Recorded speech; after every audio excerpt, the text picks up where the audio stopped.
presentation of Fox Sports. We are Baltimore. We are NC.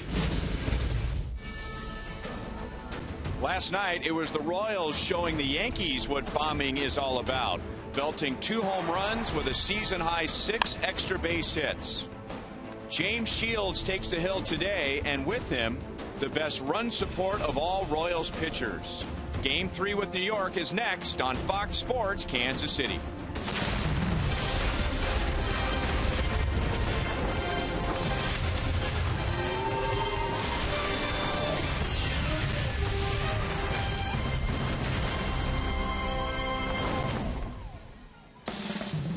Royals baseball is presented by Academy Sports and Outdoors. It's Game 3 with the Yankees today. The Royals lost Game 1 4-2 on Friday, but bounced back last night and took Game 2 8-4.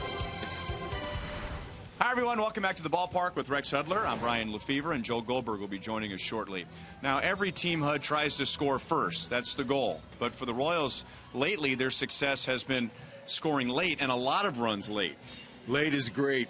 It relieves the stressful innings for the pitchers. It's not to mention the back end of the pen, because you know when they're all rested and they have their days off, the pen can win with that teeth at the back end, 8th and 9th. But this is helping.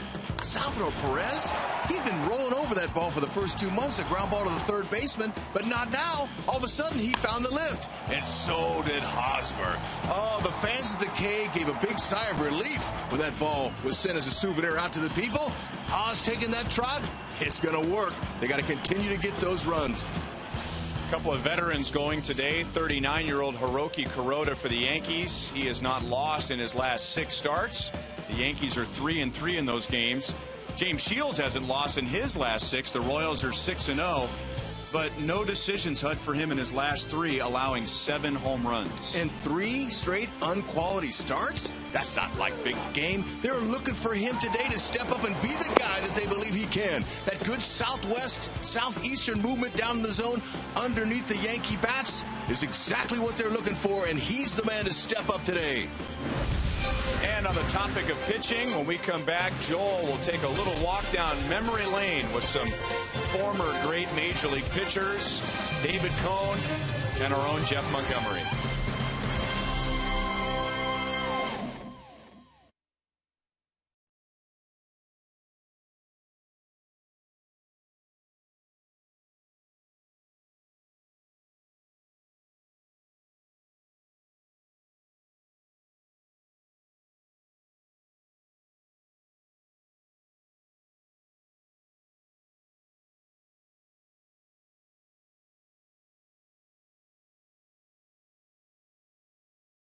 In 1986, David Cone, the Kansas City native, made his major league debut in a Royals uniform, came in relief for Charlie Lebrand. It would be in his second stint as a Royal in 1993 that he earned his first win with his hometown team. And also on this day, 2 years later, Jeff Montgomery, our broadcast partner, earned the first of his career 304 saves. That came against the Oakland A's back in 1988. Oh, Joel Goldberg back here in center field out by the fountains, and it was nice to see the Royals get a little offense going last night in front of a national TV audience. Season high 6 extra base hits. They hit a couple of home runs, and in this really tough stretch against the Blue Jays, the Cardinals, and the Yankees, there's been a trend here. The Royals are 6-4 in this stretch, and in the 6 wins, they have a home run in all but one of those games with 7 total homers. In the 4 losses, no home runs. They went deep twice last night. And in games that they have hit multiple homers this year, they are 6-1. Just 1 homer this year, and they are 16-5. So the long ball has been their friend when it has happened. James Shields has been bitten by the home run bug lately. He will try to keep the ball in the park against the Yankees. First pitch is coming up next from Kauffman Stadium.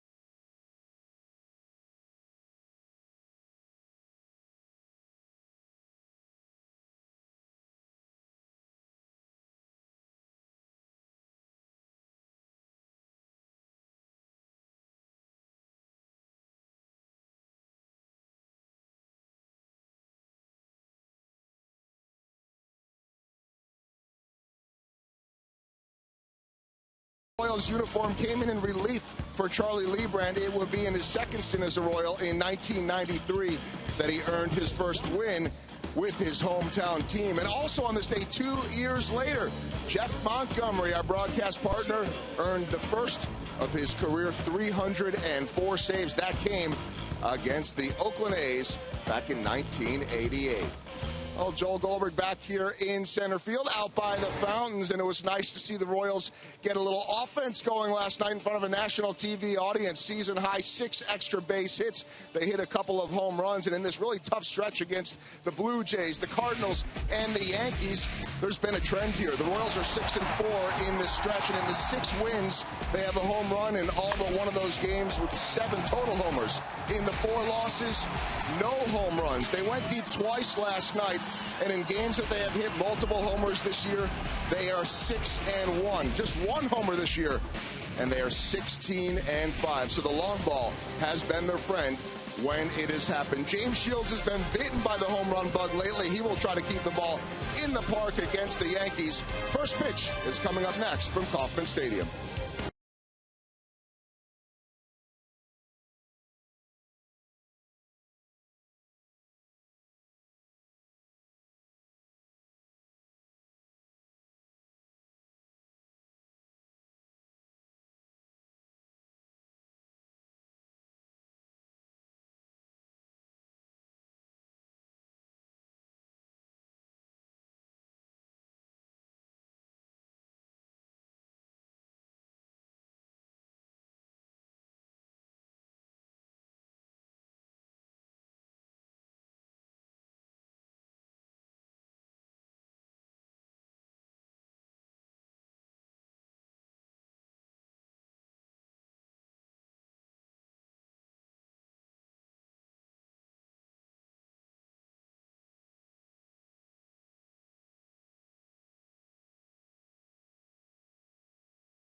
To you by your Kansas City Chevy dealer. It's Chevy Truck Month. Visit your Kansas City Chevy dealers. By the Missouri Lottery. Try the Missouri Lottery's new Lucky Sevens playbook. And by AT&T, mobilizing your world.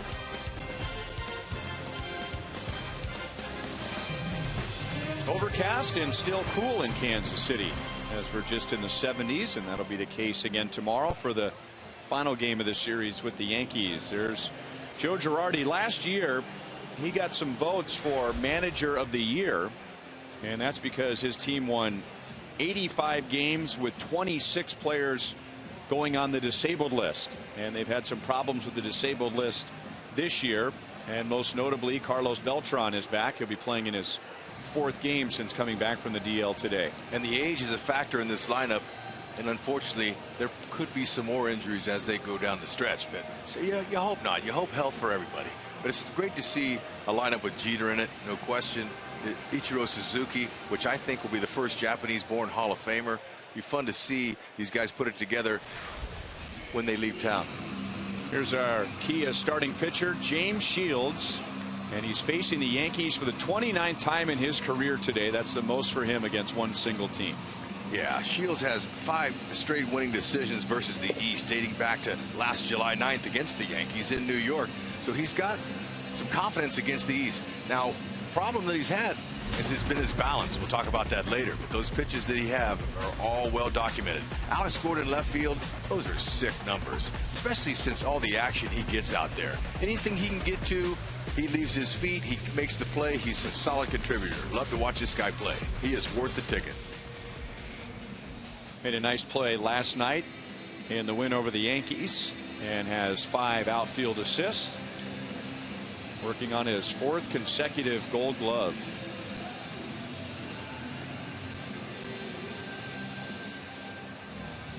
Well, normally with the Yankees, you figure the long ball is going to be a factor, and so that would be an area of concern for James Shields. We mentioned he's given up 7 home runs in his last 3 starts, but this is a Yankees team that is 9th in the American League in home runs. It's a little more uncharacteristic of the Bombers. However, a little bit like the Royals, if you don't have that home run production, you count on guys getting on and stealing, and they've got some base stealers.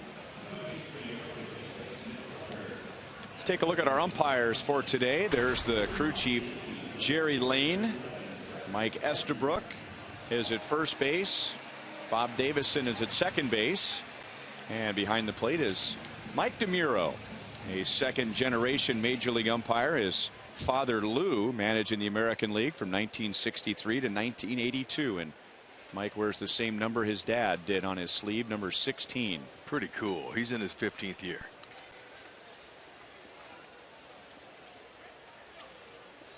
Brett Gardner will lead off. 2 for 9 with a run scored in the first 2 games. Several of these Yankees have large numbers against James Shields. Not necessarily from an average standpoint, but at bats. Jeter's got 85, Ellsbury 52, Brian Roberts 65. I mean, they know James Shields. And that's past Hosmer into right field. And now Gardner's on with his speed, and he's stolen 14 this year and thrown out only once. I'm sure he's all schooled up on James Shields' move. Very quick hands, quick feet. He's got 2 pickoffs this year. He got those in 1 game.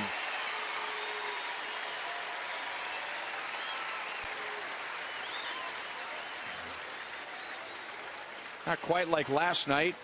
Jeter got a big, long, loud ovation when he batted for the first time, and the loudest was for his final at bat.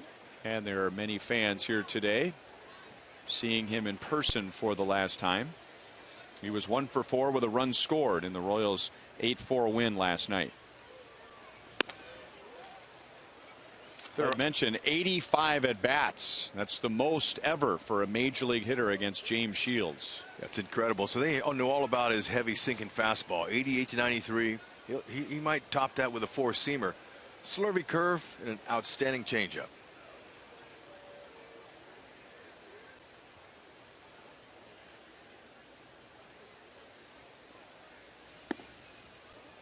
Two and 0.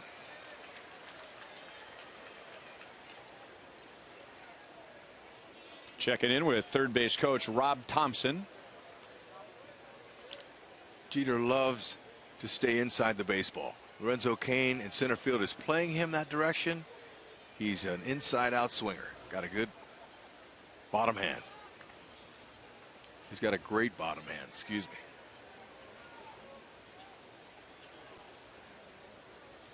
has grounded into 5 double plays this year.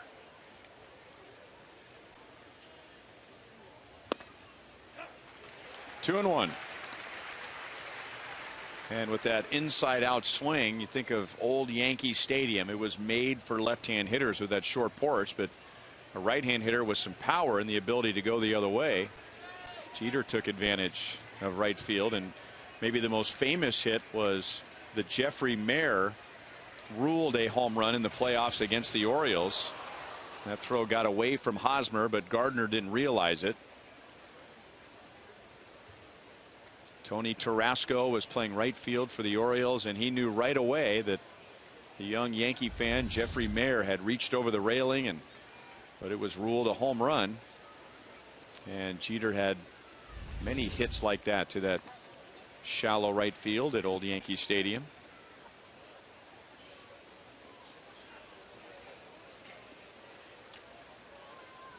That ball that Shields threw over there hit off of Hosmer's left knee. 2-2.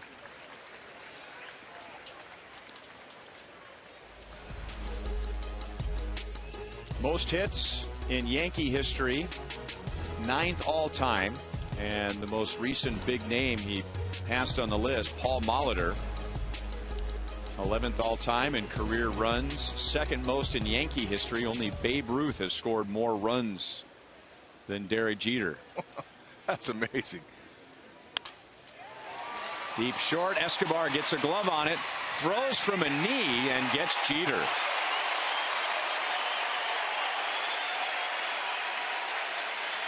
Wow, was that special.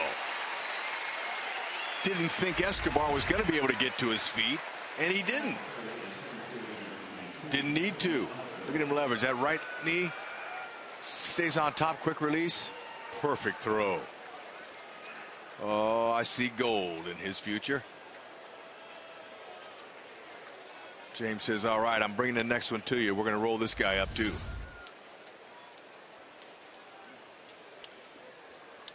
Gardner at second with 1 out, and now Jacoby Ellsbury. He led off game 1 and now has batted 3rd in the last 2 games, and he has a 12-game hitting streak.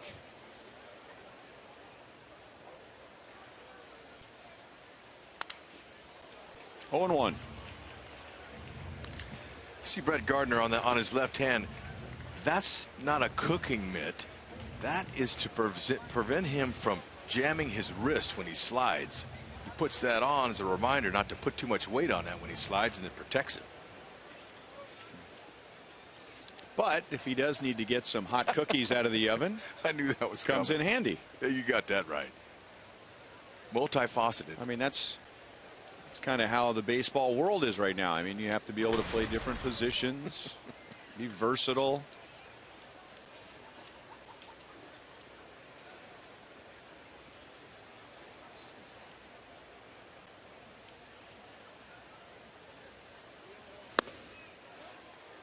One and one.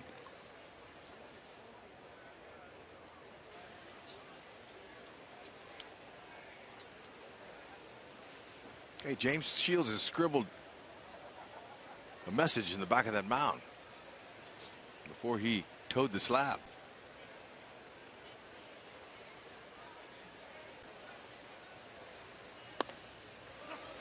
Good pitch over the inside. 1 ball, 2 strikes. Oh, there it is. It's Zim. Great baseball man. And when you think about Don Zimmer, you might think about his days managing the Cubs or managing the Red Sox, or he was the bench coach for Joe Torre during the Yankees' great run. But in recent years, he was with the Tampa Bay Rays. 2-2 on Ellsbury. So James Shields interacted with Don Zimmer quite a bit when he was in Tampa Bay. Senior baseball advisor with the Rays, and he had been that for 10 years before he passed away. Back to Shields. He'll make sure Gardner goes back to second, and then he almost threw it into the dugout. Sometimes when you Just trying to lob it over there, you end up goosing it. You're almost better off just throwing it. But it's easier said than done. He had plenty of time, and Hosmer showing some hops. Ooh, my. We could have got over a bale of hay. That was sweet. Saved it. 2 bales of hay. Believe it. Shields says, wow. Sorry about that, but you know, I just kind of wanted to show your hops off. Ball 1 to Beltran. This was talked about when we were in the dining room for lunch today, that there has been hardly any reaction at all when Carlos Beltran has been introduced. No special ovation for the former Royal, no boo because he's a Yankee or because he turned down the Royals offer during the offseason, and for whatever reason it's just been responded to like just another guy. So take that for whatever it's worth.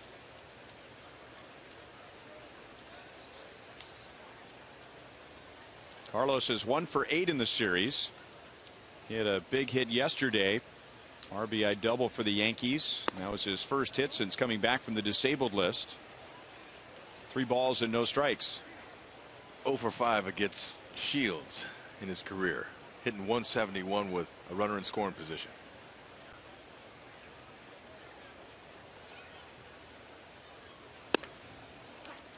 Three and one. James early is going with a 4-seam fastball. He's not 2-seaming that. That's straight.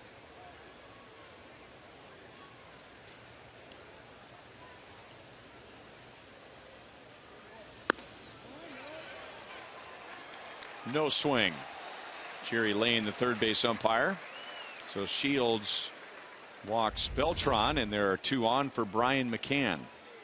Close, but he was able to check that swing.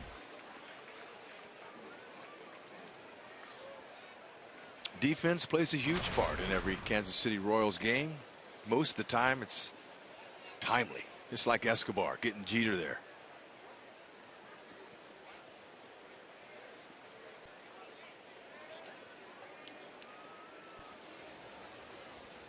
Brian McCann with Gardner at second base, Beltran at first. He had the big hit for the Yankees on Friday night, a 3-run double. Inside for ball 1. 3-run double in the 3rd inning gave the Yankees a 4-1 lead, and they ended up winning that game 4-2. He's 3 for 5 in his career against James. 2-0. So Shields in a little bit of trouble here, and now kicking at the dirt in front of the mound. You remember last year, in his first year as a Royal, we learned that his most troublesome inning was the first. He gave up 24 runs in the first inning, and almost every time after that had no trouble at all. This year he's only allowed 3 runs in the first inning. Good pitch over the inside, 2-1. And another thing that I've noticed in today's game is his tempo is slow. It's a lot slower than it has been. So he's thinking his way through this first.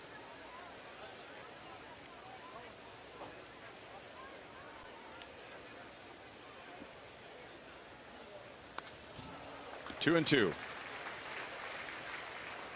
Brian McCann got a 5-year deal from the Yankees during the offseason. The longtime Brave, Atlanta Brave, 7-time All-Star, and native of Georgia.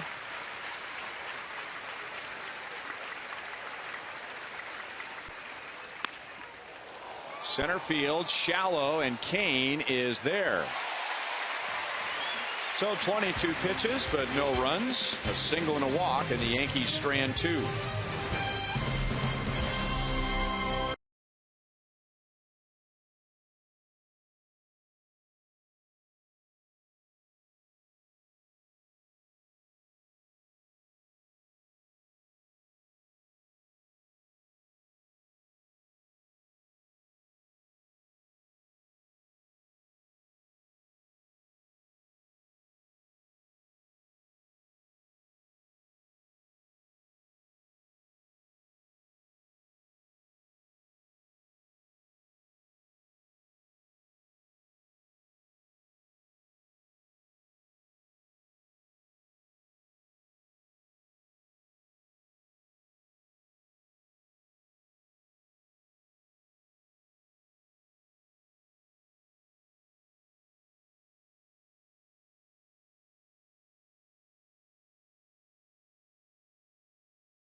Japan. There's a lineup card for one of the cameramen for NHK, which is the largest television network in Japan. Nori Aoki will lead off in our Ford batting order, presented by your Midwest Ford dealers. And he'll be facing a Japanese pitcher in Hiroki Kuroda. And in right field, the greatest Japanese player to play in the major leagues, Ichiro Suzuki. So It's awesome. if you're a fan of Japanese baseball players now in the major leagues, many eyes watching this game today. That's right, and not many Japanese players get the opportunity to come over here and play. And fortunately for Major League Baseball, when they do, they get their best. On that topic, however, the Royals will not see the best of the best when it comes to Japanese pitchers. Masahiro Tanaka, who's been a sensation pitching for the Yankees, will not pitch in this series. Oh, I thought you were going to mention Iwakuma. Excuse me. That Well, guy's- he pitches for the Mariners. Yeah, but he's a rock star too. This guy's awesome. Well, so is Steven Tyler on the topic of rock stars. But anyway, 1-1 on Aoki. Now, Tanaka, I would personally like to see him pitch, but I don't think the Royals would. He pulled the string on that. He's got a fastball that he'll sink 88 to 93. We might see some 94s. Sliders to righties. Curveballs and split fingers are his finish pitch. He likes to finish guys off with that splitty. Good command, 3/4 arm angle.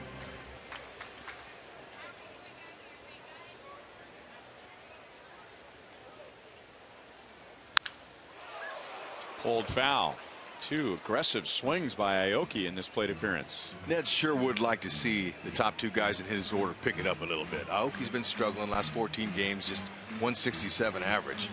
Infante, then number 2 hitter, hitless in his last 18 at bats. So production there is much needed to stir that offense and get them on. 3-2. Seen so many swings lately where Aoki just seems to want to serve everything into left field. A lot of foul balls off to the third base side. He just pulled one foul that was hard hit. In his first swing, he was really cutting it loose. Good start there. A leadoff walk. And the Yankees don't walk many. They have the fewest walks as a team in the American League.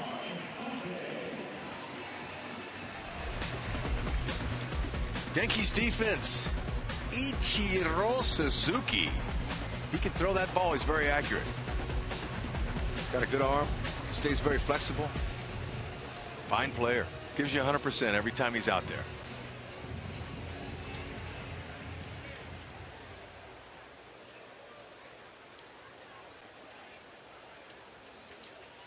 So Omar Infante 0 for 9 in this series, and Hud mentioned 0 for his last 18, and he's after the first pitch. Like a little slider. He has hit 385 against Kuroda in his career. That'll give him some confidence. Average down to 228. Royals really missed his bat when he was on the disabled list, and timing just hasn't been the same since he got back. He missed 17 games with the lower back problem. That's it as far as the move goes by Kuroda. Just an average pickoff move. He'll vary his times coming home. He'll help McCann out by getting the ball home quickly to him. And he's a veteran guy, so he'll hold it as well.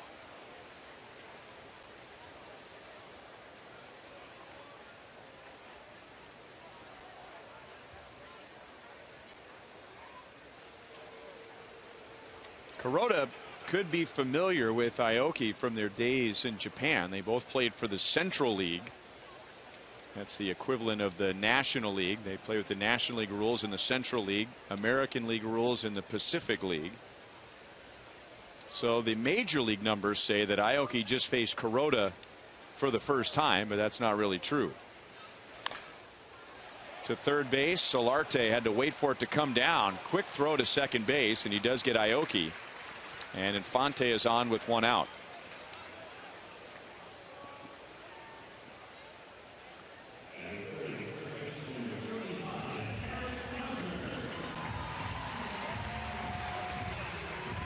Time now for you to tweet your photo using hashtag KCFanPhoto for a chance to have it shown during today's game broadcast, brought to you by AT&T.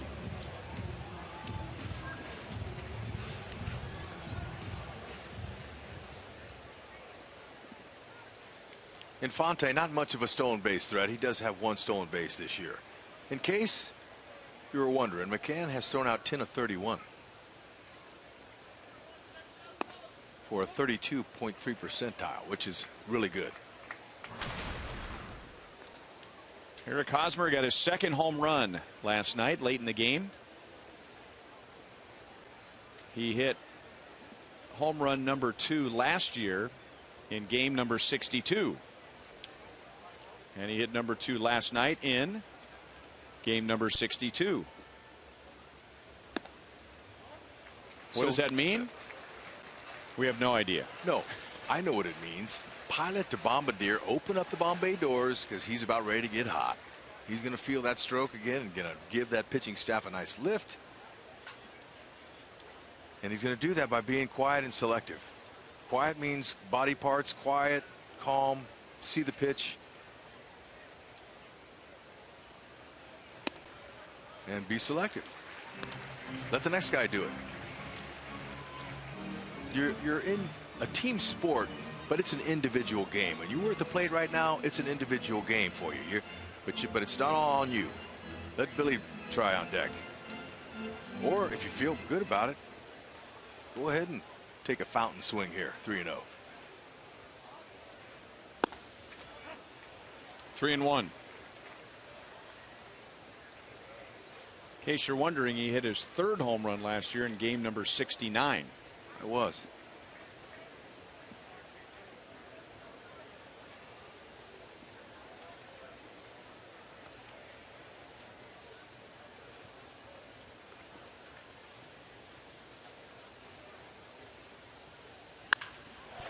Hard hit, but right at Roberts, and the Yankees will turn that into a double play.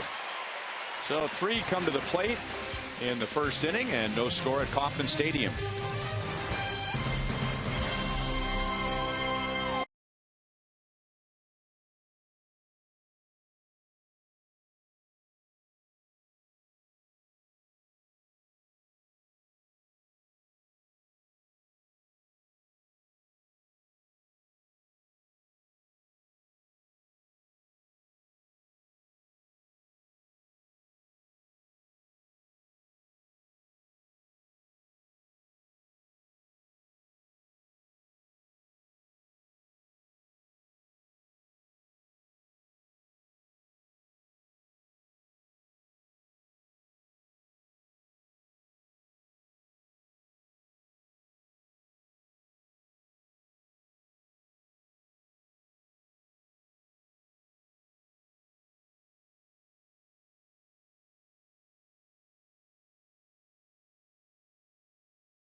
Today, which Royals pitcher has recorded the most career strikeouts against the Yankees?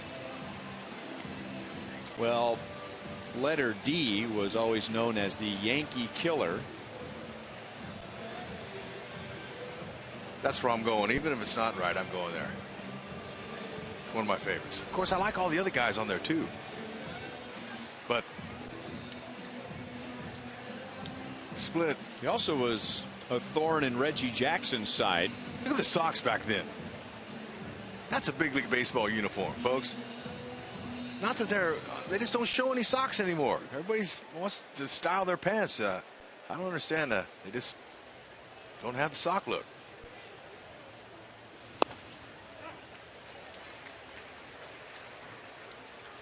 Reggie Jackson was here yesterday.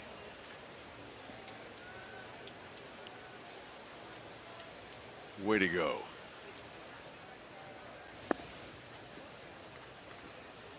One and one on Solarte.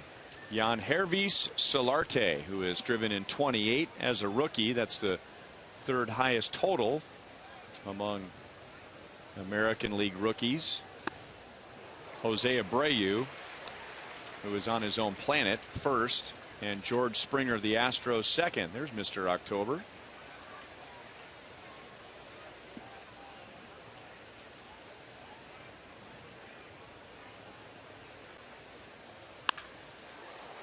Just past Escobar and into center field. The Yankees have a leadoff single for a second straight inning.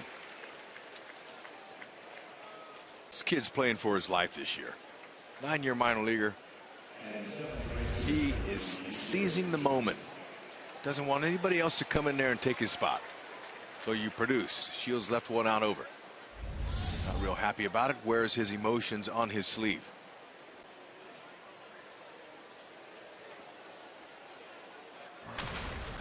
Ichiro Suzuki batting at .313, 2 hits in this series.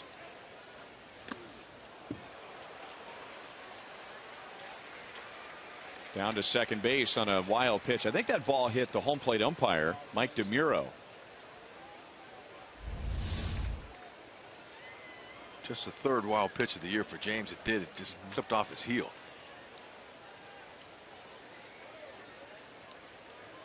So Shields will move Solarte over. Ichiro, he knows what to do, although he will take a shot at that hole between Moose and Escobar.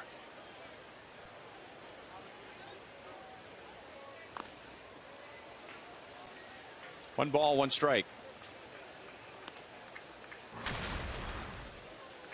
If you use at least 200 plate appearances as a starting point, that is the highest batting average for a visiting player in Kauffman Stadium's history.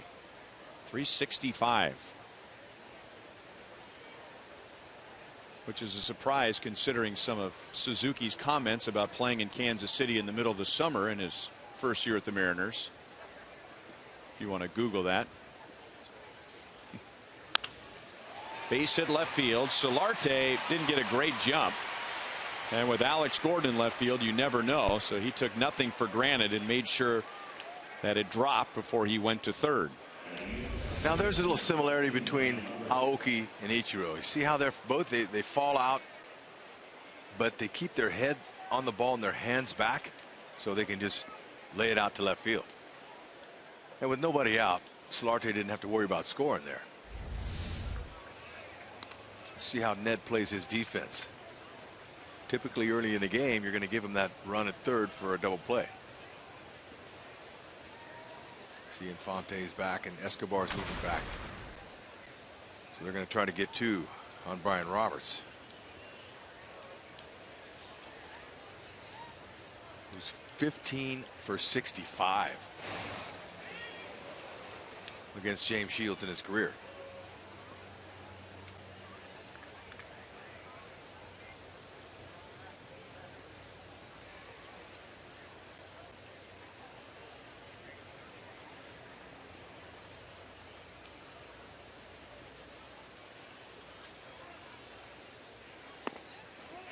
Down to third, and Solarte read it.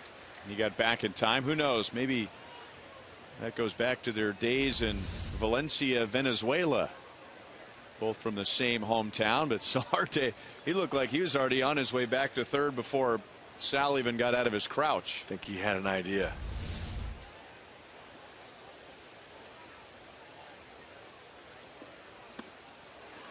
One and one on Brian Roberts. Longtime Baltimore Orioles second baseman, and Yankees went looking for him when Robinson Cano signed with the Mariners. And boy, you're right about some of the history between Shields and some of the hitters in the Yankees lineup today. 2 balls, 1 strike. Yeah, that's a lot of at-bats against one guy.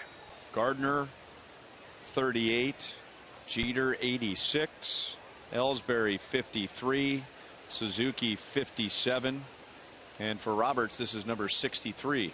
And hitters, they like that. They come to the ballpark the next day saying, all right, I already see it coming, seen it before, I know, as opposed to facing a guy you've never faced before. Then you're like, well, I got to study film, I got to watch this guy a little bit, get some tendencies in the back of my head.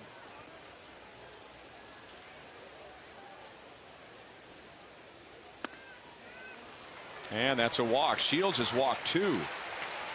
And he's glaring in at home plate umpire Mike DeMuro.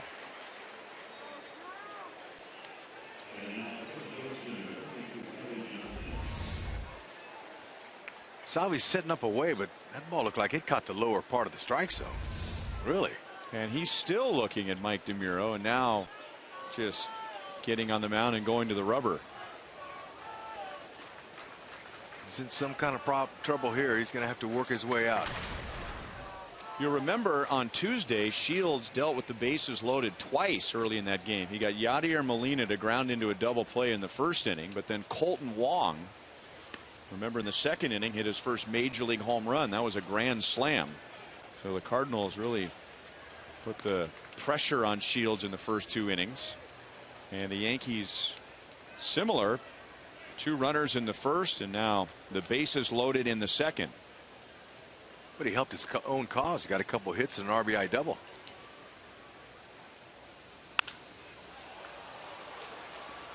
Toward the left field corner, and that'll be back into the crowd. Kelly Johnson just 2 for 14 in his career against James. Like you showed us the 1 strikeout he had in the St. Louis game. It's not like him. A little bit earlier in the season, he had 12 strikeouts against Houston, 9 against Cleveland. He was going with a real strikeout game. That's because he was locating down. To me, it looks like his 4-seam fastball early in this one is pretty straight, and he's trying to hit corners with it. So the velocity is up with the 4-seam fastball, and haven't seen him work that two-seam sinker, and that's the pitch that brings ground balls. He's induced 7 ground ball double plays. He wants to get that 2-seam movement again, so the ball starts heading down. Those ones that are straight, they end up getting hit in the air.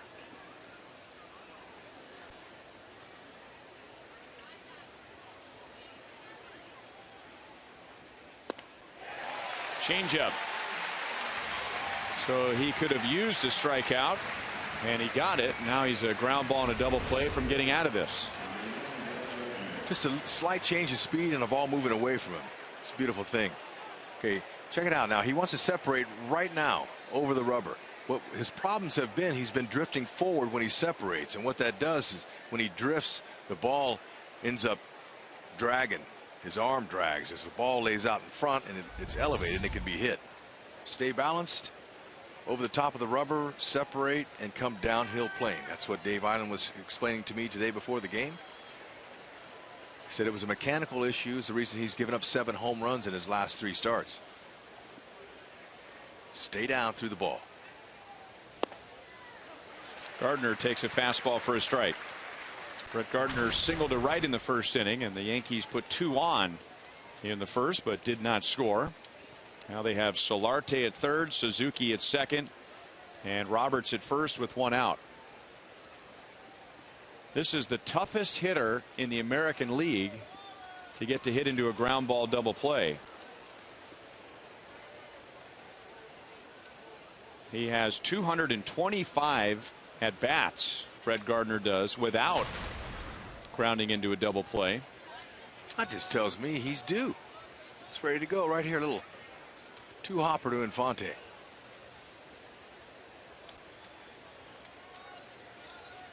Only Matt Carpenter of the Cardinals has gone longer without grounding in double play in the major leagues. 1 ball, 1 strike.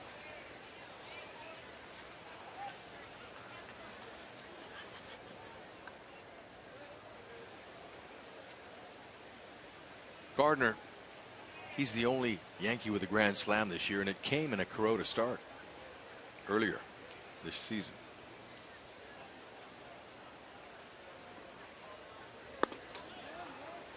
That's the pitch that he wanted him to chase. No swing on the appeal. 2-1. You're right about Shields' tempo. Much slower than we're used to with him. Yep, it's just one thing I noticed. He's been in trouble in both innings. When you have a quicker tempo, the game picks up, your defense stays good behind you. Stay on top. And even if you don't have a quick tempo, they just have more time to wander. Infielders play with the dirt with their feet. They kind of, you know, they smooth the dirt out. They're their own groundskeeper. And then you're kind of looking around, and then you look at the pitcher, and he's not ready yet, so you drift a little bit mentally. And some pitchers don't know they're doing it. That's why a little reminder in between innings, or Salvador, or somebody comes out and says, hey, come on, let's pick up that pace. On the ground to Hosmer. He'll go to the plate. So no real chance for a double play with Gardner running, and Hosmer figured if we're going to get one out, let's get the out at the plate. Get the old 3-2, and you can't make that play unless you have a strong arm. A lot of first basemen can't throw like Hosmer. Hosmer, I'd like to see him on the mound sometime. Great throw. Take the out at the plate. Trust James Shields to get you through.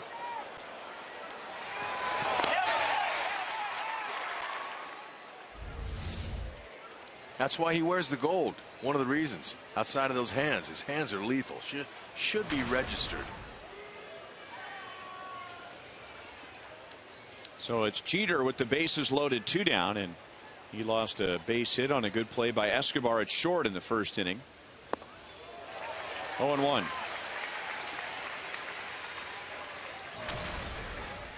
That one grand slam is against the Royals, and I remember it. It was the Yankees home opener. I don't remember the year.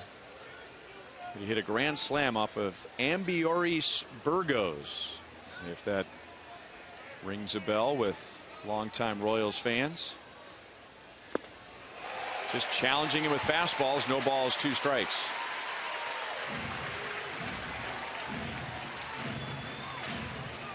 Remember the headlines and all the New York newspapers the next day all said Captain Slam. Nice. Not right here, though. I think James Shields would prefer a little ground ball or register a punch out. Would be his second.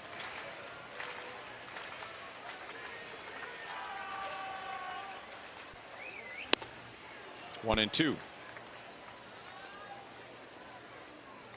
Well, this isn't your typical Yankees team with the big names and all the power, but this is a typical Yankees game. Long counts, maybe not doing a lot as far as offense goes, but really working the starters' pitch count. And Shields has thrown 45 in an inning and 2/3. So if the Yankees don't get any runs scored, at least they've got some pitches expended.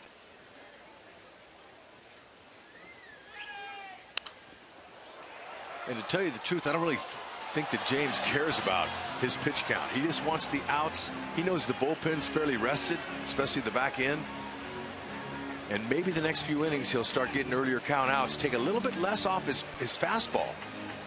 That's one of the problems. They're fouling pitches off. He's throwing that 4-seamer in there and not used to seeing that when he has such a great 2-seam sinker. Less is more.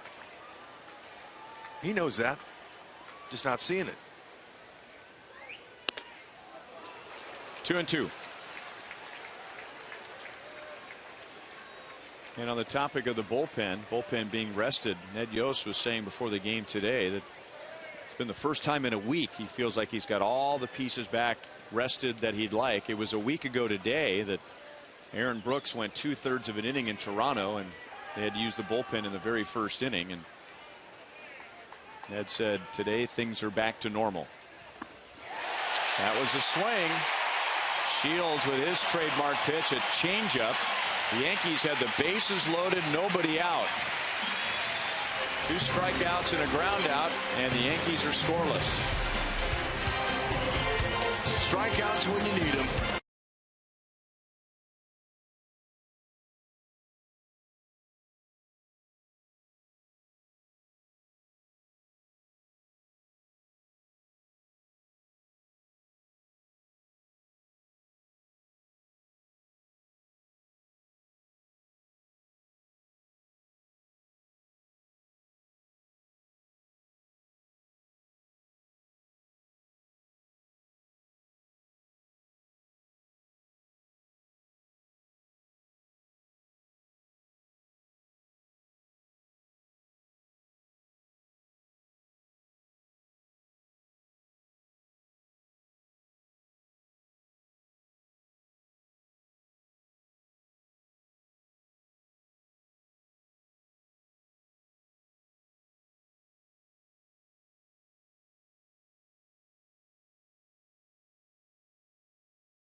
Forward to Miller time later in today's game, brought to you by Miller Lite.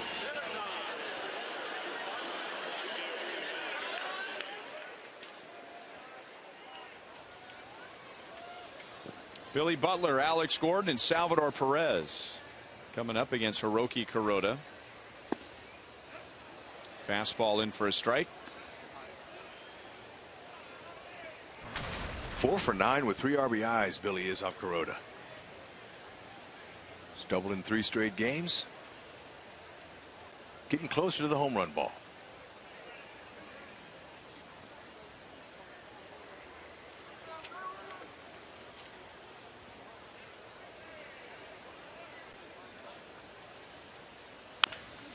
Over the mound, and Roberts was guarding the middle. He gets Billy for the first out.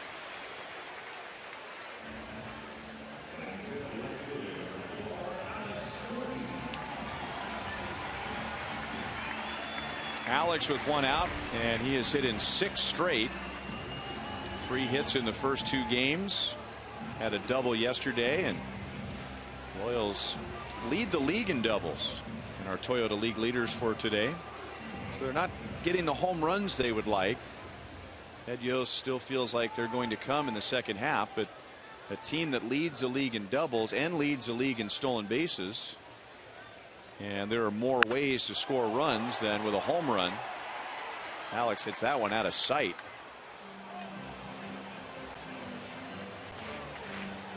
Last 20 games, Alex has been on a tear. He's been the main bus driver offensively for the Royals. 388, 5 doubles, 5 homers, 18 ribbies, 16 runs scored. That is the definition of a bus driver. 1-1. He's a lot calmer, very selective, looking for his pitch. As you can see, the average climbs. You get a walk and a knock per game, average keeps climbing.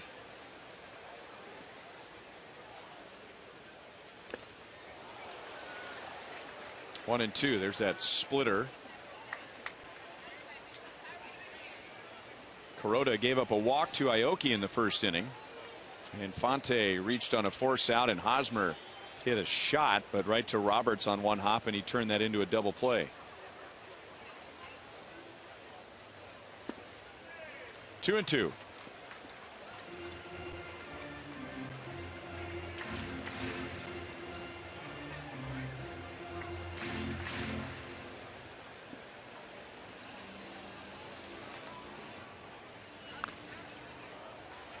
Still 2 balls, 2 strikes.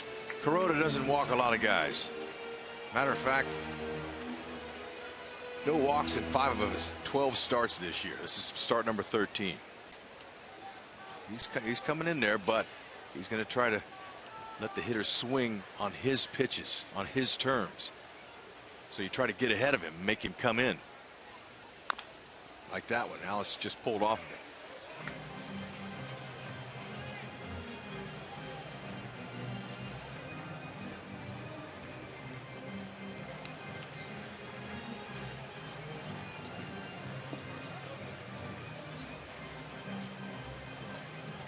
Hiroki Kuroda, 39 years old. 72 wins in the major leagues. 103 wins in Japan. He played for Hiroshima for 11 seasons. Got Alex to chase that splitter down, and that's Kuroda's first strikeout. 2 away in the second inning.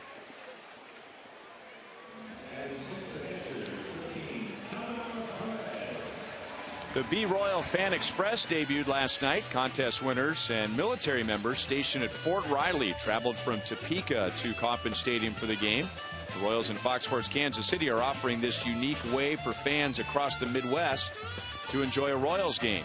And for more information, go to Royals.com/Fan Express. 7 trips are scheduled, and the next stop is Wichita on June 21st. If you haven't seen that bus, it's a beauty.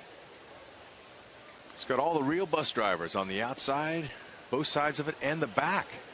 It has James Shields, Guthrie, and Ventura. Can't miss it. It is a decked out Royals bus. 2-0 on Sal, who drove in 4, or has driven in 4 in the series. Big 3-run home run last night. The Royals had an early lead, 3-0. Yankees tied it against Danny Duffy in the 6th, and the Royals came back with 4 in the bottom of the 6th, with Sal getting the biggest hit.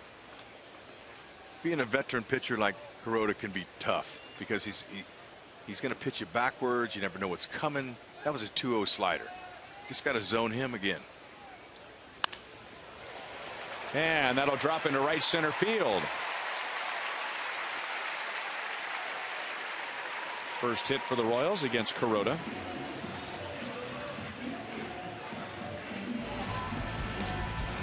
Your Kansas City Honda dealers bring you the MTP of the game, the most trusted player, brought to you by the most trusted brand, Honda. And if you saw where that catcher was going to catch that ball, he was going to catch it on the dirt. He lifted that. That was beautiful.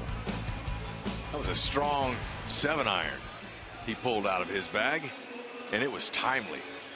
That was worth $3,000 in the Sonic Slam inning. Sweet. Melissa Duncan from Gardner. All right. So there was some cake involved. Way to go, Salvi.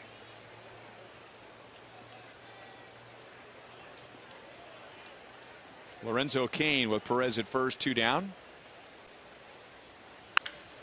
And that's hit well to right center field. Ellsbury with a long run. He dives and he missed. Sal scores. Cain hits the brakes as he rounded second. And Lorenzo Cain gives the Royals a 1-0 lead in the 2nd inning. And Salvi wasn't even in scoring position. That's what's amazing. Lorenzo Cain's been just extremely hot with runners in scoring position, hitting 380. But he says, I'll go a step better than that. I'll get him home with a nice lob double. Great try by Ellsbury, but you could see he just wasn't going to catch up to it. It was well placed. Could have had 3 if he'd have kept pushing, but there was no need to it. He's up. I'll stay put at second base and give Moose a chance to drive me in.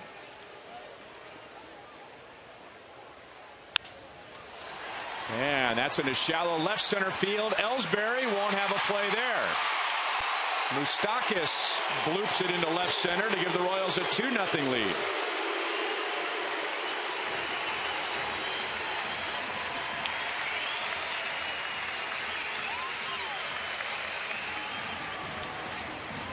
One hit sometimes can change the whole complex, even with 2 outs. Moose took this pitch 3 inches off the outside part of the plate, deadened it on the outside part of his bat right at the end, and Lorenzo Cain with a nice read. Of course, he was going on contact with 2 outs anyway, but he took off. He knew it was coming in. Look at that, right at the end. Phantom can, little vibrations, but Moose says, no problem. I'll take the vibrations for a steak any day.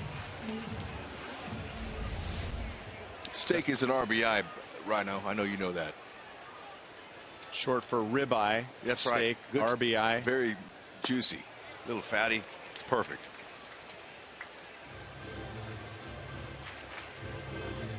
So then where does the cake come from in reference to money? Cake tastes good, and you need a lot of it. You can eat a lot of it too, but we all need cake. I don't know where that came from. That was a terrible explanation. I'm sorry. I wasn't ready for that one. 0-2 on Escobar. He's hit in 7 straight.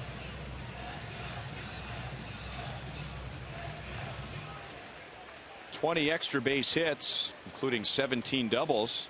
He had 28 extra base hits all of last year.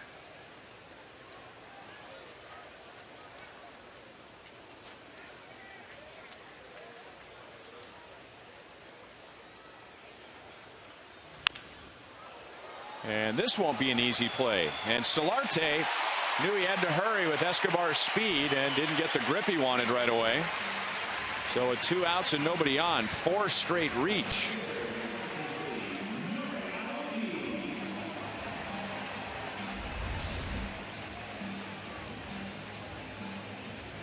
Escobar, he's great at infield hits.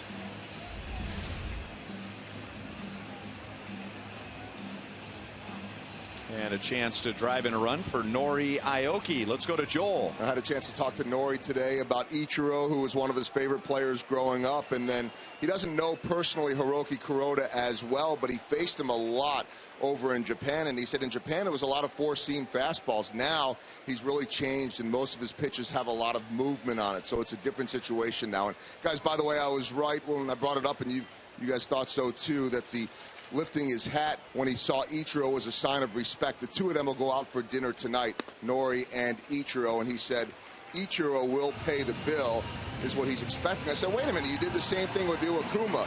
And he said, well, in Ichiro's case, it would be disrespectful for me to pick up the tab because he is the elder statesman. In Iwakuma's case, he paid for it in Seattle. I'll pay for it here.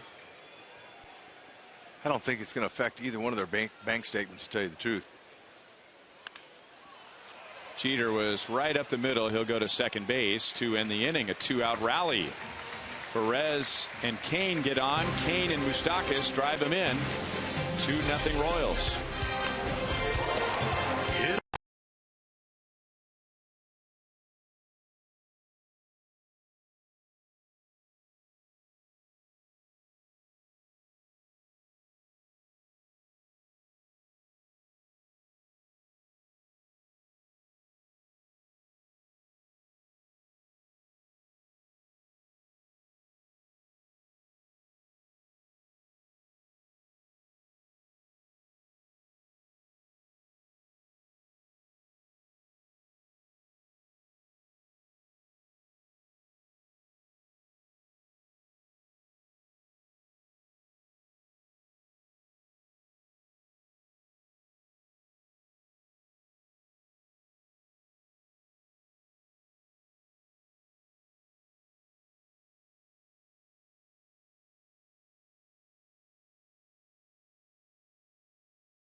Give your dad a gift he'll never forget.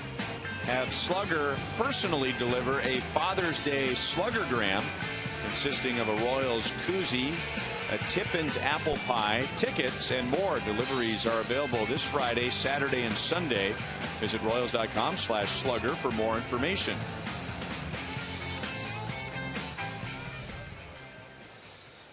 It'll be Ellsbury, Beltran, and McCann, the Yankees' 3-4-5 hitters, against James Shields, who's not allowed a run in the first 2 innings. But the Yankees have made him sweat it out, and they'll do it again as Ellsbury hits it into left center field, and he has great speed, but Kane cuts it off and gets it back quick enough to hold Ellsbury to a leadoff single. And now the Yankees have had a leadoff base hit in each, or double, have had a leadoff base hit in each of the first 3 innings. And for Ellsbury, he has now hit in 13 straight. So you want to give that defense of Kansas City a little taste of what he got last half inning. Ooh. He almost lost his footing there. Could have twisted his ankle on the base too, so he corrected himself right away. Ball 1 to Beltran. Carlos walked in the first inning. Just 1 for 11 in his first 3 games, coming back from the disabled list. 1-1. Timing. But the timing for James Shields' offense behind him has been perfect for him. Last 3 starts we talked about it, giving up 7 home runs. He's needed a lot of run support to win those games, and that's exactly what he's received. Hosmer, good play, gets it to Shields, who's right there to get Beltran. That's saved a run, and Ellsbury's at third base with 1 out.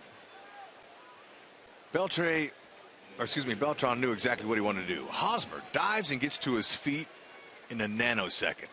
Don't ask me what that is. I heard that, but that's quick.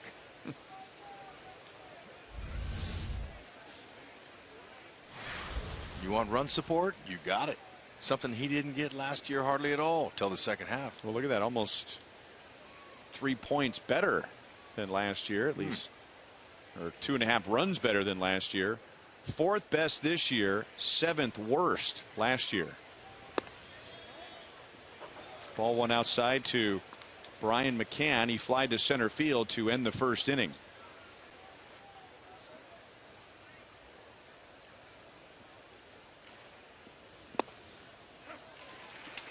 One and one. Guthrie's saying, hey, that's all good, but where's the love for me? He's been pitching his heart out. Well, he was the reverse. He was the one getting all the run support last year. That's amazing how it goes.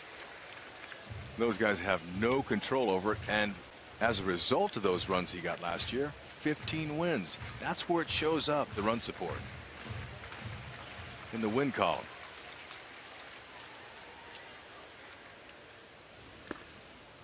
2-2 on McCann.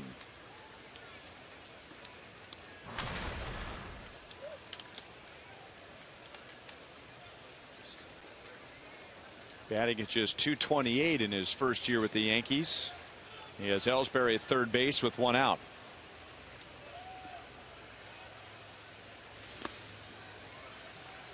Full count.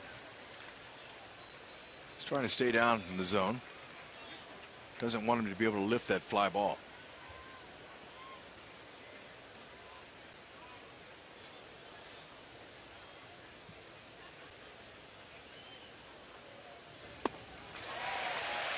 Struck him out, and Shields third. Great pitch selection by Salvador. Looking for the fastball, didn't get it. A changeup that'll really give fits to the hitters. See how far ahead of the ball he was? Phantom cam, love it.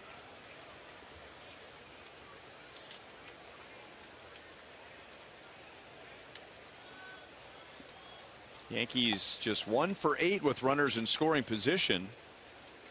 That's a lot of opportunities in 2 2/3 innings, but Shields has come up with the right pitch at the right time, and now just has to get through Solarte to make this a scoreless inning, and Solarte fouled it off of his foot. Yankees had 2 on with 2 out in the first. The bases loaded with nobody out in the second, and Ellsbury was at third with 1 out in this inning, and they have yet to score. The Yankees have opened all 3 innings with a base hit. Another definition for the term ace is to execute your pitches when you need to, and that's what he's been doing. Had them loaded up. He's had guys in scoring position each inning, and he's went back to his bread and butter, the changeup. And then a good fastball over the inside, 0-2.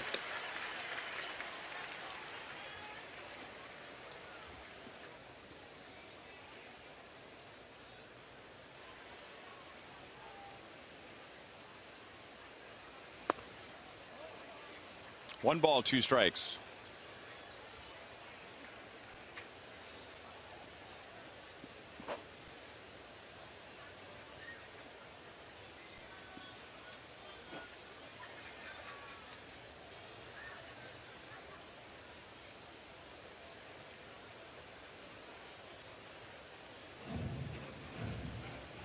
Everyone's adjusting their shoes or their pants out there on the field. Base runner, hitter, James Shields.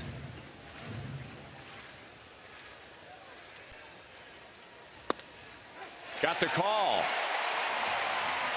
There's 4 strikeouts. There's that two-seamer. Starts in. Hitter says that's going to be a ball. And that little extra hair on it. Got the corner. Solarte.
KCA today. That is Lynn Splittorff, the wife of the late great Paul Splittorff, the winningest pitcher in Royals history.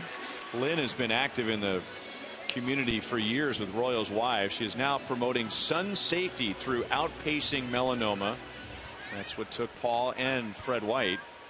It's a nonprofit organization dedicated to early detection, screening, and prevention in the fight against melanoma. She and close family and friends still keep Split's memory alive with a golf tournament. We'll talk about that in a few moments. That's in Split's honor to continue the awareness surrounding skin cancer and care. She's in the Buck O'Neil legacy seat today with her son Jamie. Yep, and the way the ultraviolet rays are in the sun today, got a screen up. It affects 1 in 5. I was one of those 5.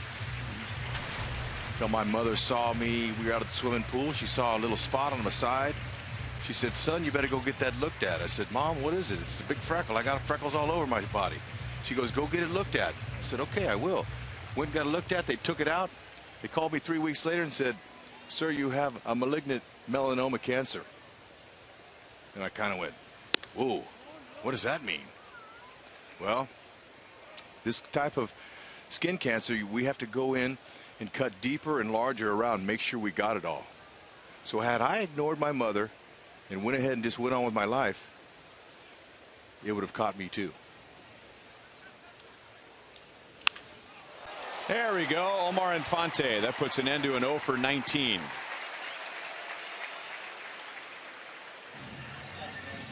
Oh, that feels so good. He's like, there it was, something I could reach out and touch. Short, compact stroke. You wonder how a guy with his kind of mechanics, as short as he is to the ball, could ever have 18 at bats without a hit. But they really got to have him coming back. And Ned said before the game that there's no lingering back issues. He's just going through what every other player goes through, a little slump.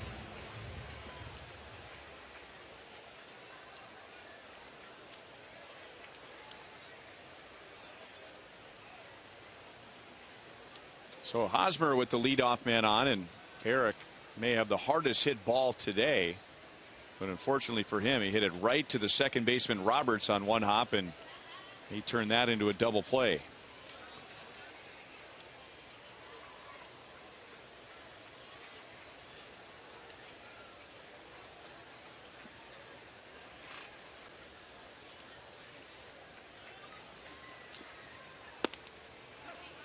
Breaking ball in for strike one.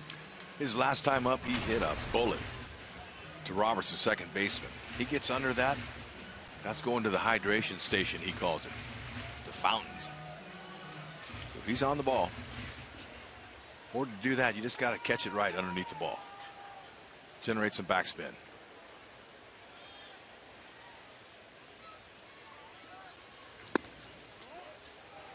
One and one.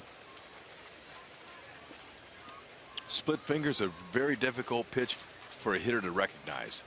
Comes out of his hand with the same rotation of a fastball, but because he splits his fingers, it causes the ball to move away from the lefty and into the righty.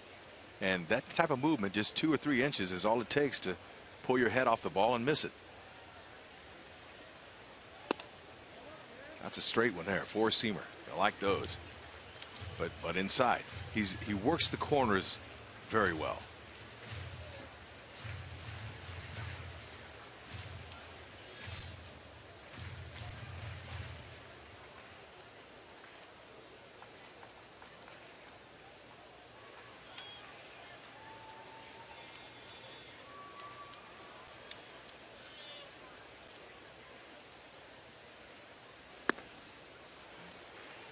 Showing good patience, and now Eric ahead in the count, 3-1.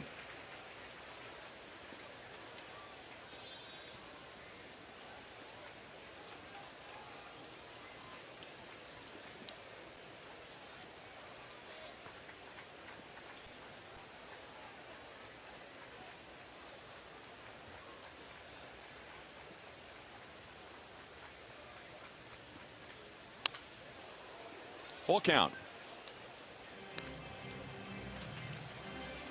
Kuroda has given up some home runs, 10 in 73 innings.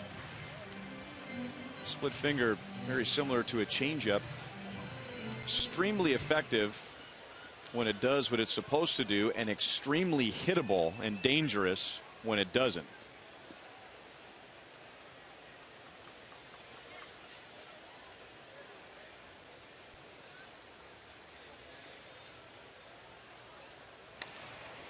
Kuroda thinks he might be going 3-2. I would doubt that with Hosmer and Butler coming up. You could score him on a double. The way they've been hitting those doubles lately, don't want to take a chance making it out.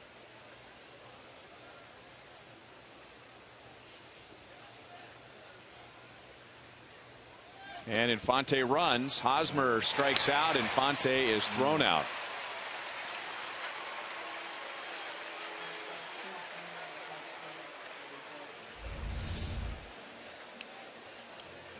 Nobody out. That's why you sometimes you got to pick your spots when you steal a guy, because it could take you out of an inning if you don't. And got the wrong pitch. Hosmer, Ned was probably counting on the fact Hosmer, a good contact hitter, is going to put the ball in play somewhere, 3-2. But Kuroda, tip your hat to him. That's a good pitch. McCann adding to his 32.3 percentile of throwing runners out. Now he's thrown out 11 of 32. Billy grounded out to second base in the second inning.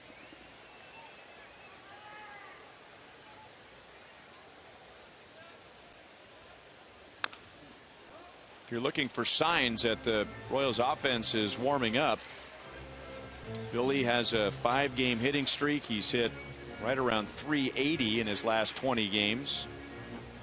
Alex Gordon has hit in 6 straight. One of the best in the league right now with runners in scoring position. Salvador Perez, 8 RBIs in his last 8 games. Lorenzo Cain hitting over 400 in his last 12 games.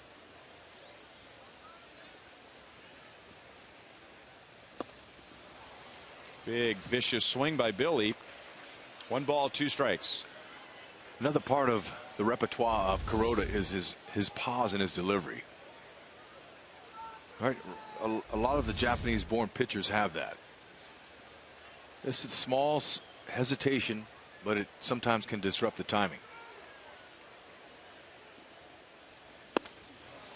Same pitch inside. Billy swings over it, and Kuroda gives up a leadoff single, gets a strikeout, throw him out double play, and then strikes out Billy to face only 3.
Deal for you, the Salvi 13 pack. You'll get a free Royals hat, tickets to 12 Royals home games, and Sal will even throw in the 13th game for free. That's July 12th with Salvador Perez bobblehead night. And if you're one of the first 500 to purchase, Salvi will autograph your free Royals cap. So 13 Royals tickets, a free hat, and the chance at an autograph starting at just $13 a seat. Royals.com/Salvi or call 1-800-6-ROYALS.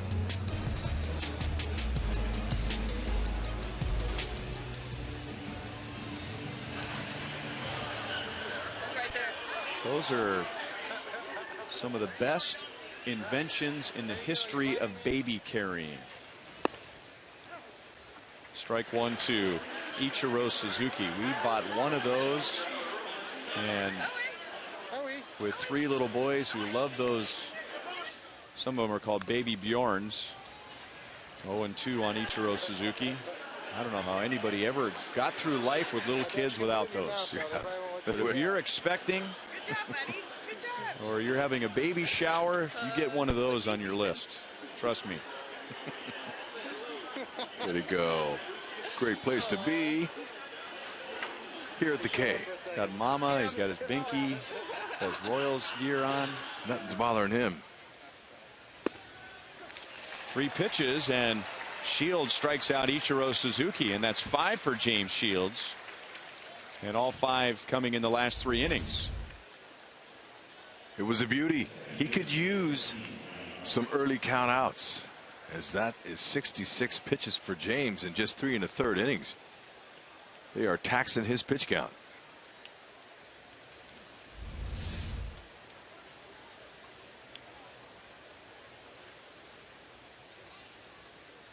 And now Shields gets Brian Roberts. Roberts walked his first time. Ball 1 down and in. See if James can get a 1-2-3 inning for the first time today.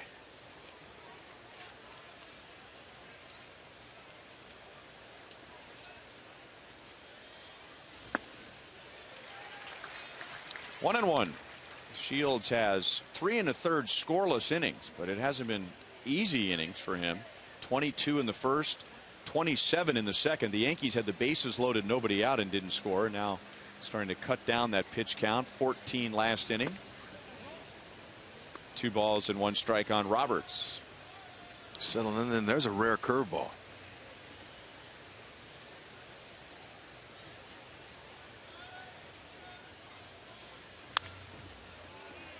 Two and 2.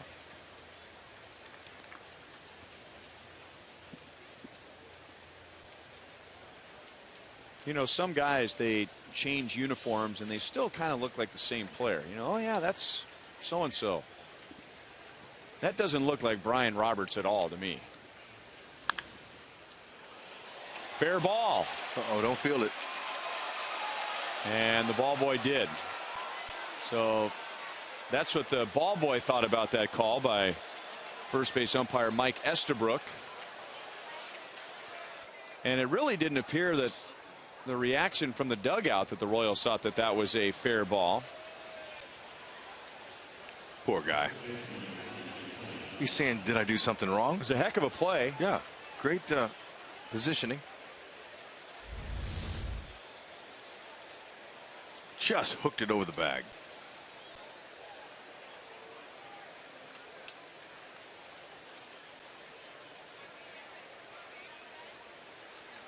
Uh-oh. I did something wrong. Well, in his defense, it really didn't change the play. That was going to be a double.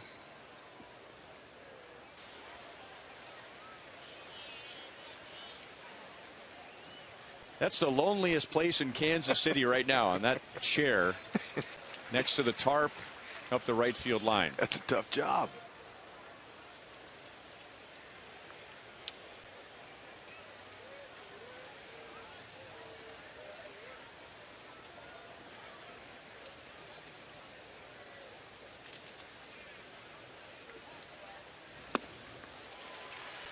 Oh, and 2 on Kelly Johnson. He was one of the big outs for Shields in the second inning when the Yankees loaded the bases with nobody out. Johnson had the first shot to drive somebody in, and Shields struck him out. Then Gardner grounded into a force out with the out at home plate, and then Jeter struck out.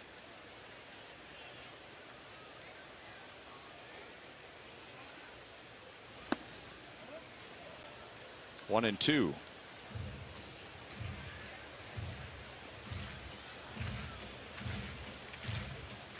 Kelly Johnson is playing at first base today for the Yankees in place of Mark Teixeira, who's had a horrible time in his career against Shields, as in hitting 125 in 48 at bats.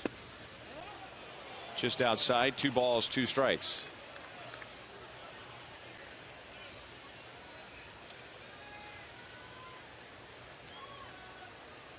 Teixeira spent some time on the disabled list this year with a hamstring injury, and last year played in just 15 games because of a surgically repaired right wrist.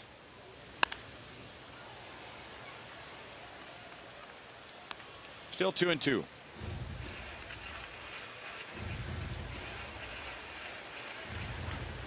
Guys, he's not missing any action, is he? He is on it.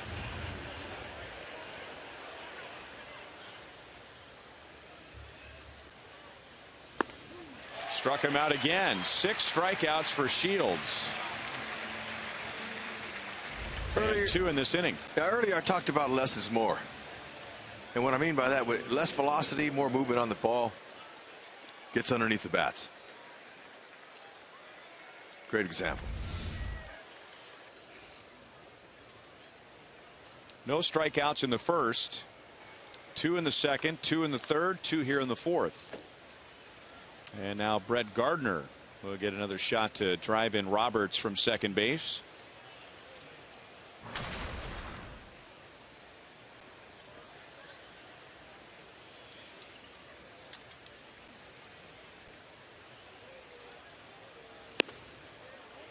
High for ball 1. Gardner singled in the first inning, and then with the bases loaded, 1 out in the second, he grounded out to Hosmer, and Hosmer went to the plate to force out Solarte.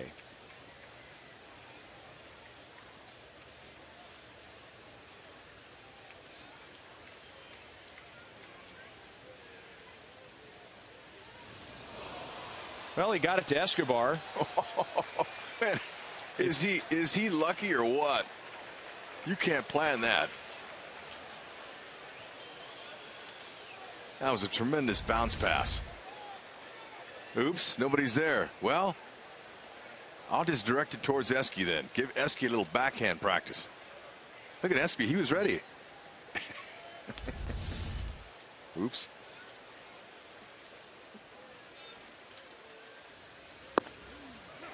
Cut fastball for a strike, 1-1 on Gardner.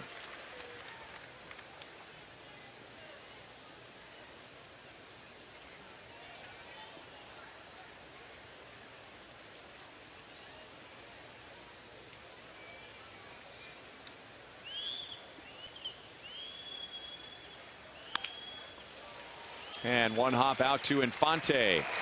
The Yankees have left 7 runners on base, 5 of those in scoring position, and they're just 1 for 11 with runners in scoring position against Shields.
7 why Rusty Kuntz is one of the great guys in the game. He gets a hold of the ball boy who fielded that double from Brian Roberts, a fair ball, a live ball. And if I read Rusty's lips, at one point he said, "Not the first time," which will make the kid feel a lot better.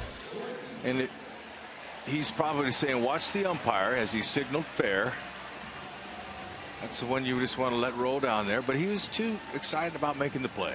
And to give the ball away. I mean, yeah, look at that little boy. That little boy could care less whether it was fair or foul. He got himself a new baseball.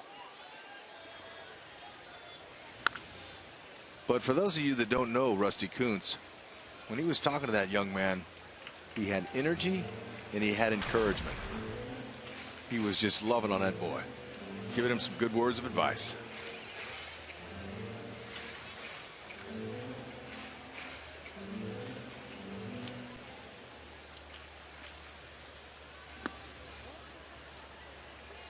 One and one on Alex as the Royals bat in the bottom of the 4th inning.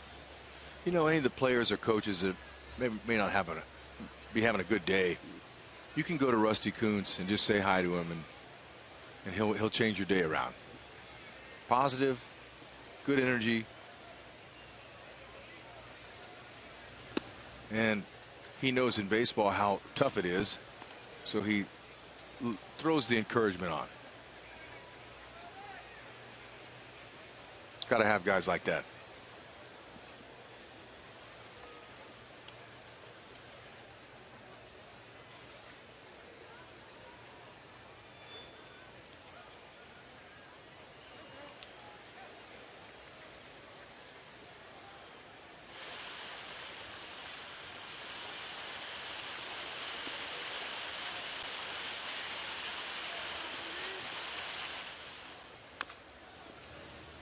Two and two on Alex. Kuroda struck him out in the 2nd inning. Alex has hit in 6 straight. Kuroda has struck out 3 today. Royals got their 2 runs in the 2nd, with Perez and Kane scoring. RBIs for Kane and Moustakas. Gordon, Perez, Kane coming up. Hey, Alex knew that pitch was coming there. That's what he struck him out on last time. So he's able to keep that front shoulder closed and not pull off of it. See if he can hit one to left field where they're not playing. Just Jeter stands alone at shortstop.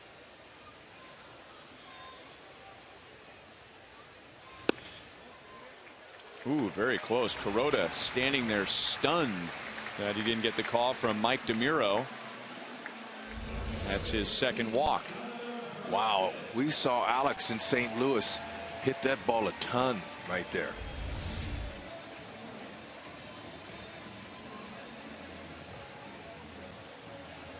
Don't forget that. We still don't know what the fullest extent of the law means if you go into the fountains. I mean, is that like the possibility of parole, isn't there? Or and there's a pretty good chance that you'll have to see a doctor when you come out of there, because there are lights that are in there that are extremely sharp.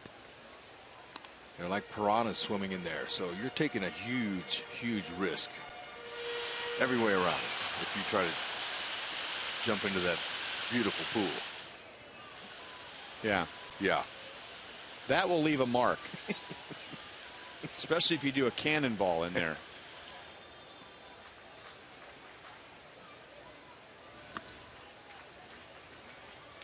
One and one. Sal single to right center in the 2nd inning. Scored on Kane's double. And that makes Sal 5 out of 9 in this series. With a home run, 2 runs scored, 4 RBIs.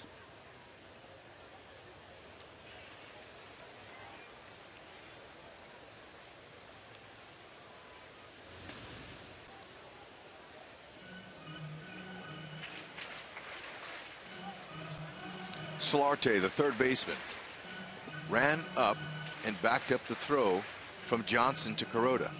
That's smart. That's heads up, the 3rd baseman. He ran right in here and backed him up just in case.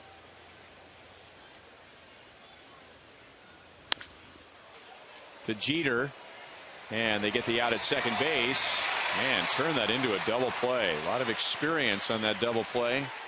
Jeter and Roberts, who are playing together for the first time this year, and the Yankees have their second double play in the last 2 innings. Yeah, just very quick on both ends. Jeter off balance, but makes that play in his sleep.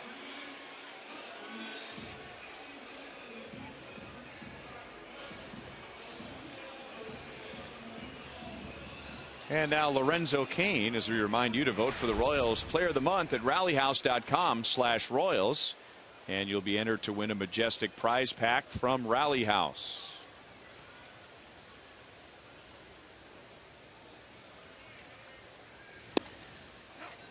Strike one on Cain. Lorenzo jumped on the first pitch when he batted in the second inning and doubled to right center. Drove in his 24th run of the year. And then he scored on Moustakas' bloop single.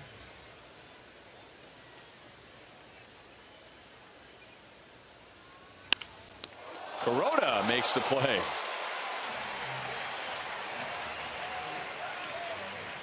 So he faces only 3 in the 4th inning and makes the defensive play of the inning. Hasn't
Royals baseball is brought to you by Panera, coming soon to College and King in Overland Park. And by your Midwest Ford dealers. Go to yourmidwestforddealers.com.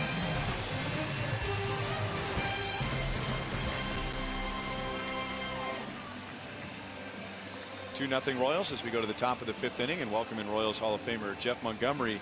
It hasn't been an easy 4 innings for James Shields, but he's made the right pitches when he's needed to. Well, he has, and I think a lot of times when guys have been struggling over 3 or 4 starts, they're looking for a way to get them back on track, and Shields had those difficult innings in the 1st and 2nd, but working through it, getting past those innings, especially bases loaded, nobody out, seems like he's on a little more of a cruise control now.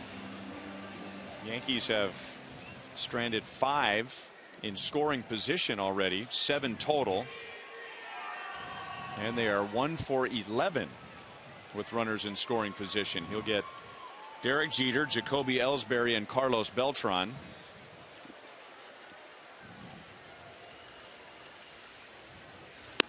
Now I have to make a huge correction and confession as Jeter bats.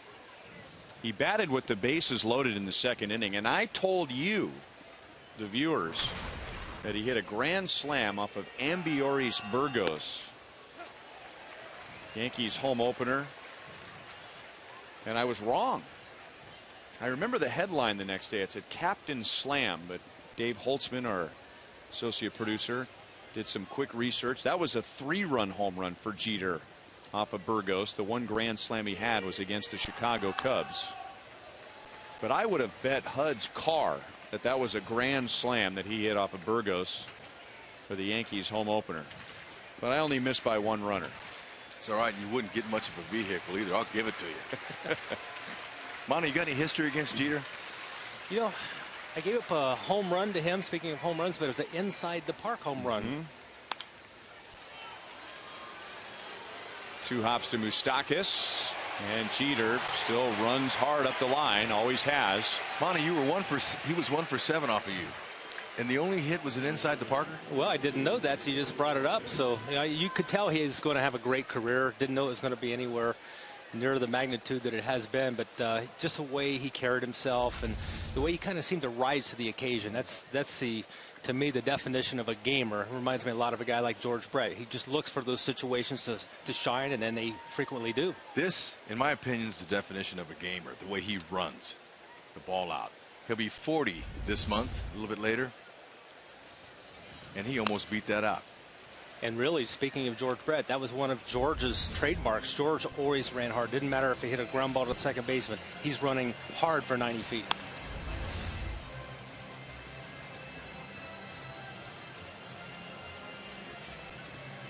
Great example for young and old in the game. Doesn't take a lot of talent to hustle. And he admitted when he spoke to the media a couple of days ago, he grew up a Yankees fan. And so he was aware of the Royals-Yankees rivalry. He just didn't experience it. But when he was asked about memories at Kauffman Stadium, Escobar makes a nice leaping play to get Jacoby Ellsbury for the second out. But the first thing that Jeter said with a smile on his face, well, I hit my first major league inside the park home run here. Didn't realize that was you until you just brought it up, but that was memorable for him. Now, usually with an inside the park home run, something goes wrong.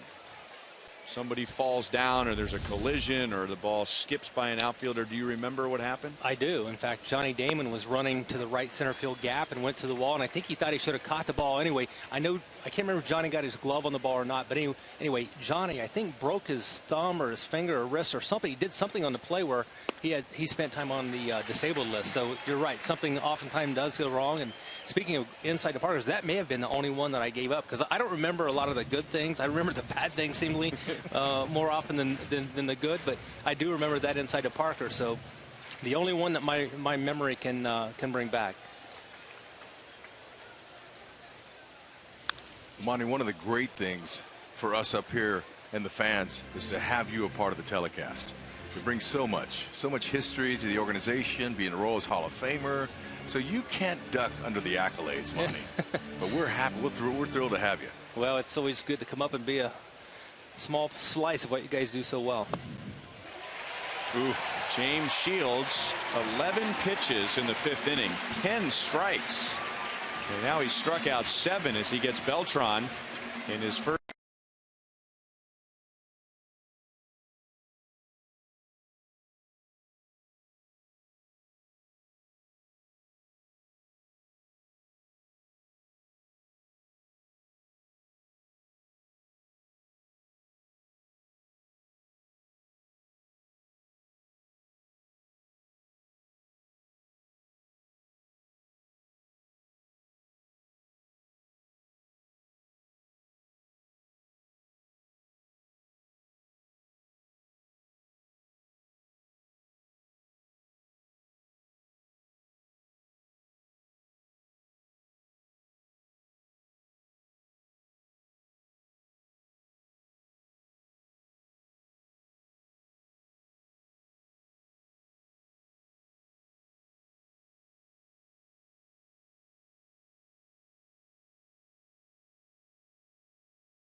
2-0 Royals as we go to the bottom of the 5th. And on Tuesday, Royals Charities in Fox Sports Kansas City will partner for the annual on-air auction to benefit Royals Charities. That gives you, the viewers, the opportunity to bid on unique experiences and items or purchase an exclusive Royals ticket package.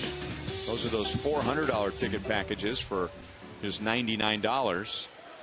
The auction begins at 6:30 during the Hy-Vee Royals Live pregame show and continues throughout the telecast. And again, that's Tuesday night. If you'd like more information and like to take a look at some of those items, go to Royals.com/broadcast auction. Ryan Lefevre, Rex Hudler, joined by Jeff Montgomery up here in the booth, as the Royals will send Moustakas, Escobar, and Aoki up against Kuroda in the second inning. Moustakas had a bloop single into left center field in the second, and he drove in a run.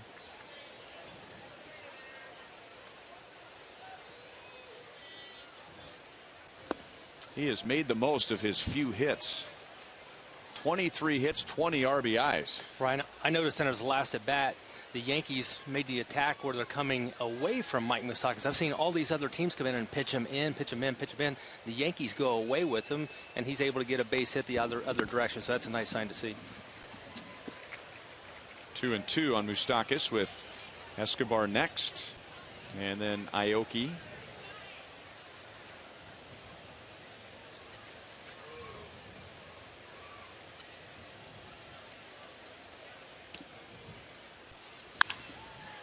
And that is just foul. The ball boy, man, he learned his lesson. Let Ichiro Suzuki go pick it up. That's right. Yeah, take a look here, and there's a Bassielli sets up away, pitches him away, and Mike Moustakas goes the other way. And this is a lot different than the approach I've seen recent pitchers take against Mike Moustakas, where they've just been pounding him in. He's got something waiting for him if it's elevated and in. Ooh, and that got Johnson's glove, and he'll flip to Kuroda for the out. Monty, something we probably don't talk enough about in regard to the Royals' great bullpen, and it is a great bullpen. I don't think there's a better 8th and 9th inning combination in baseball right now than Wade Davis and Greg Holland in last year with Luke Hochshaver and Greg Holland. I mean, that was as good as it gets. So there's plenty of talent there, and yet the starting pitchers have also played their role too. If the old saying is true, a good bullpen is a rested bullpen. The starters the last 2 years have really done their part to keep that bullpen rested. Here we go. Let's look at the Academy Sports leaderboard. I mean, just 4 years ago, the Royals were last. That's when there were 14 teams in the American League. This is inning pitched by starters, to 12th to 13th, and then second last year to the Tigers. And now the most innings pitched this year. Well, and it does make a huge difference. I mean, we experienced it really over the last week when, you know, the Royal starters, they didn't get deep in the games for a couple of turns, and it has a residual effect on the bullpen. So you want that rotation to be able to pile up as many innings as they possibly can, because you know you're going to need the guys down that bullpen. It's just you don't want to overwork them, especially in the first half of the season.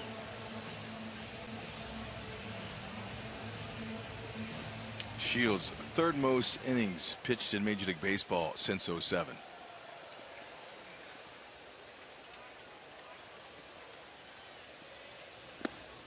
Ball 1-2, Aoki.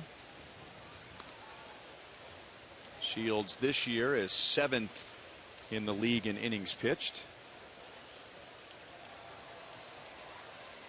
Really, Dayton Moore's made it very clear he'd love to get 1,000 innings out of his rotation, and it looks like they're on pace to do that. Normally every year maybe 2 or 3 teams are able to accomplish that, where their starting pitchers put together 1,000 innings pitched between them. So if they're able to do that, that's often a very good sign that a team's got a chance to be playing in the postseason.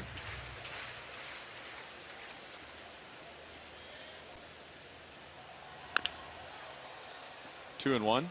That was something that Dayton Moore preached very early on after becoming general manager in 2006, that if the Royals were going to compete, they wanted to contend, you got to have a rotation where you can expect 1,000 innings each year.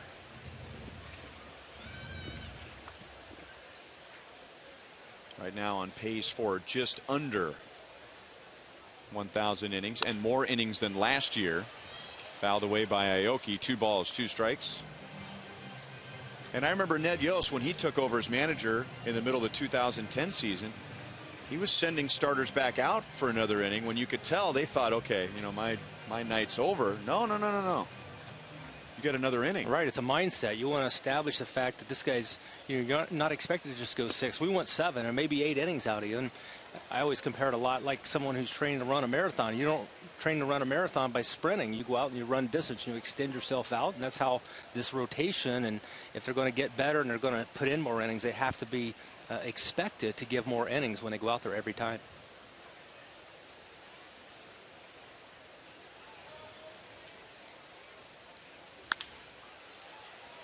Roberts fields and throws out Aoki. Monty, we'll see you in Boulevard Royals Live after the game. And we go from one Hall of Famer to another Hall of Famer. Sounds good. Denny's going to put a tie on.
Thoroughbredford.com.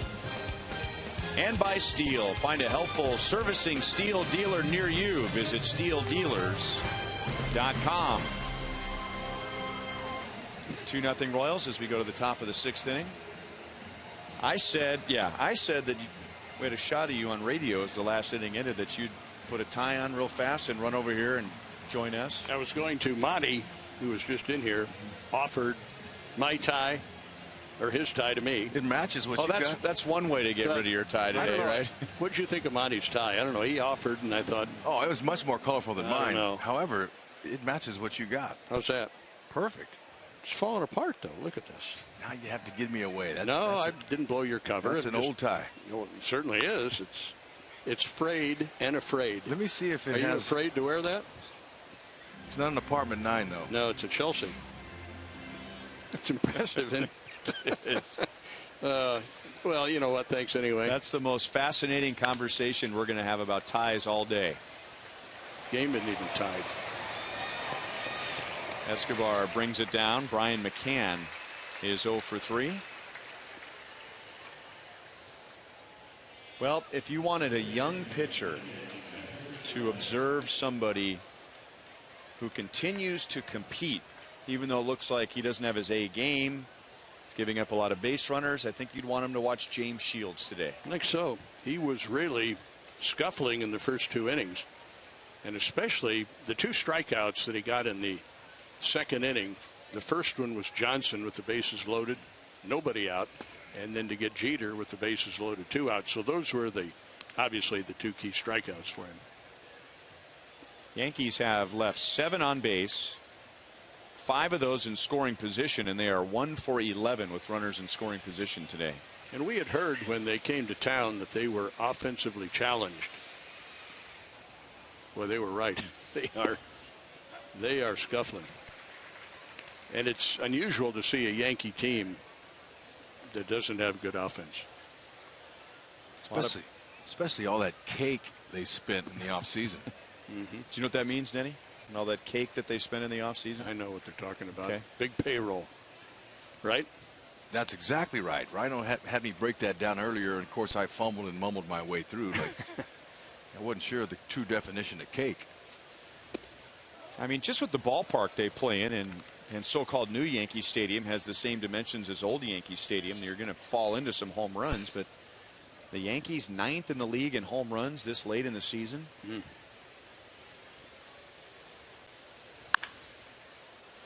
That is past Hosmer. The ball boy wants no part of it. Aoki does. Solarte to second base. And a good throw by Aoki, but Solarte has another hit. His second of the game, his 4th of the series.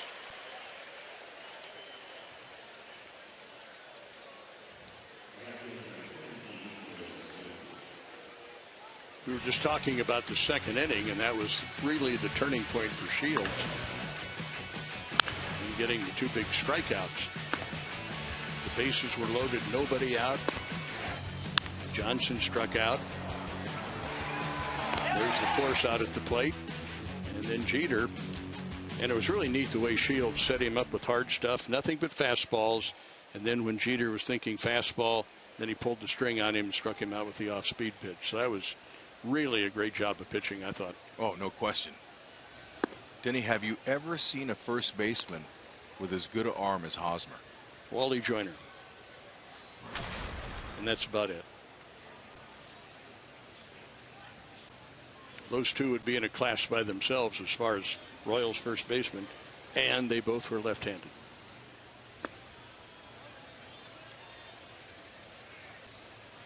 I've always thought it was interesting to see a left-handed first baseman, any team. Most of them are really smooth. And then you see a right-handed thrower play first base. There are exceptions, but they sure don't look like lefty first basemen, do they?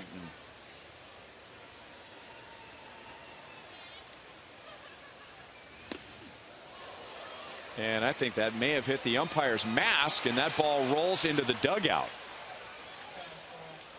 And it's a pass ball on Sal. That pitch was up. I don't know if he got crossed up or not, but I think it deflected off the umpire's mask. I think it hit him in the shoulder on the fly. No, you're right, Ryan. He did tip it. You don't see that very often. Not from Salvi. Ooh.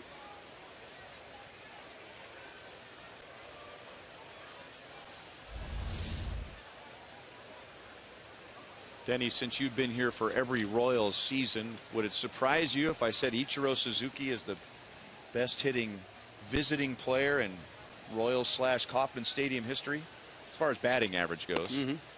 A little bit, yeah. But I remember his peak years with Seattle. It seemed like he was getting 4 hits every game, didn't it?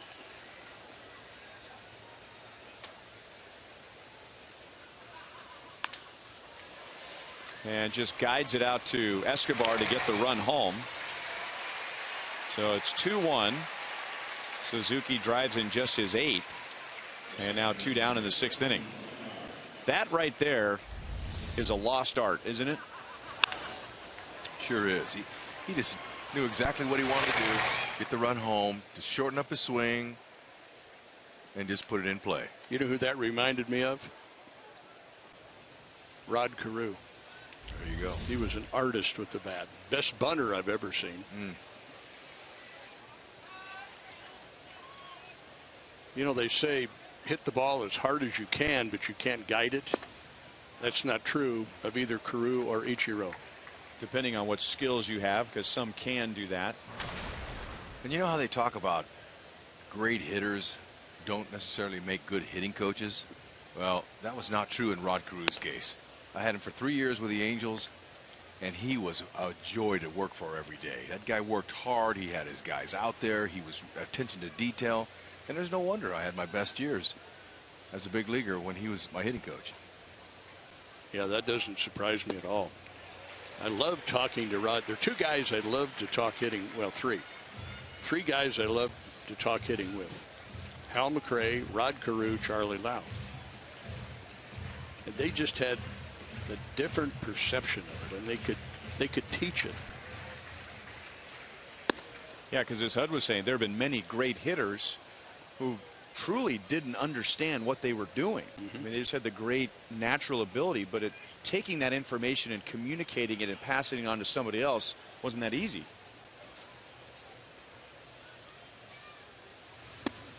And fortunately for me, I had Hal McRae in 2 stops along the line with the Expos and with the Phillies. He taught me a lot about pinch hitting because that was kind of my role. And he knew exactly what to do. And he'd carry a home plate around with him wherever he went. And he carried 3 baseballs. And he would set those balls on certain parts of the plate. He said, "This, you want the same swing, you just got to wait a little bit longer." He carried a visual with him. It was very important for some of us guys that aren't very literal that we could see the visual. Kind of like a coloring book. Is that what you're saying? Exactly. Okay.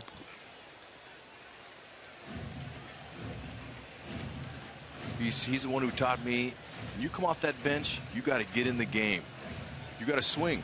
I don't care if you miss it by a mile, but you got to gauge your swing against his pitch. Once you swing, you're in the game now. But if you go up there and you take and take.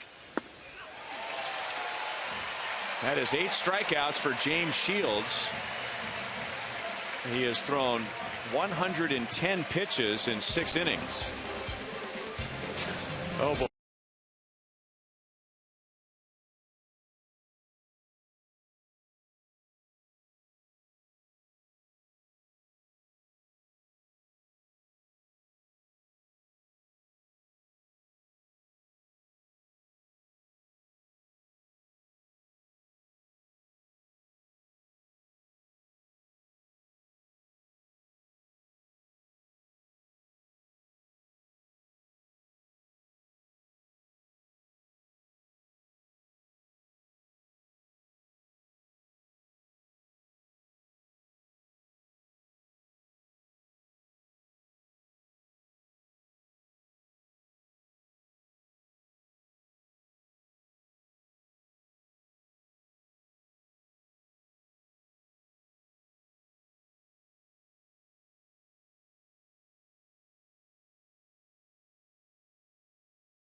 We'll show you again those 3 signs.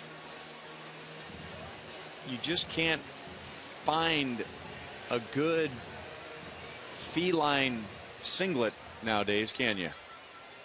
No, or a doublet, or a triplet, or a home runlet. Oh, now boy. I'm glad my guys got their tickets for today's game. I was a little worried about where they were. Is that the having a Illinois Wesleyan alumni gathering here at Kauffman Stadium today? Yeah, those guys were at the top of the class. Oh boy. Omar Infante leads off. 1 ball, 1 strike. Our Sonic Slam inning contestant is Susan Thrasher. How about that for a name? From Olathe. If the Royals hit a home run in this inning, Susan wins $100. We had a $3,000 Sonic Slam yesterday on Salvador Perez's home run. And of course, if the Royals hit a grand slam out of the park, Susan wins $25 grand from Sonic and the Kansas City Royals. Infante goes down and a fastball up and in, and Yeah, it's interesting. Some days he has a little guard on the left side of his helmet, and today is one of the days he doesn't. I think he puts that on when the guy throws mid to upper 90s, a right-hander. But he's quick to react.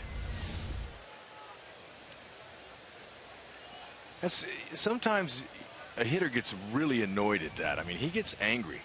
So good to see him taking a little bit of time out of that box just to gather himself here. But usually you want to hit the ball out of the ballpark. Crack bat. So say instead of breaking your bat.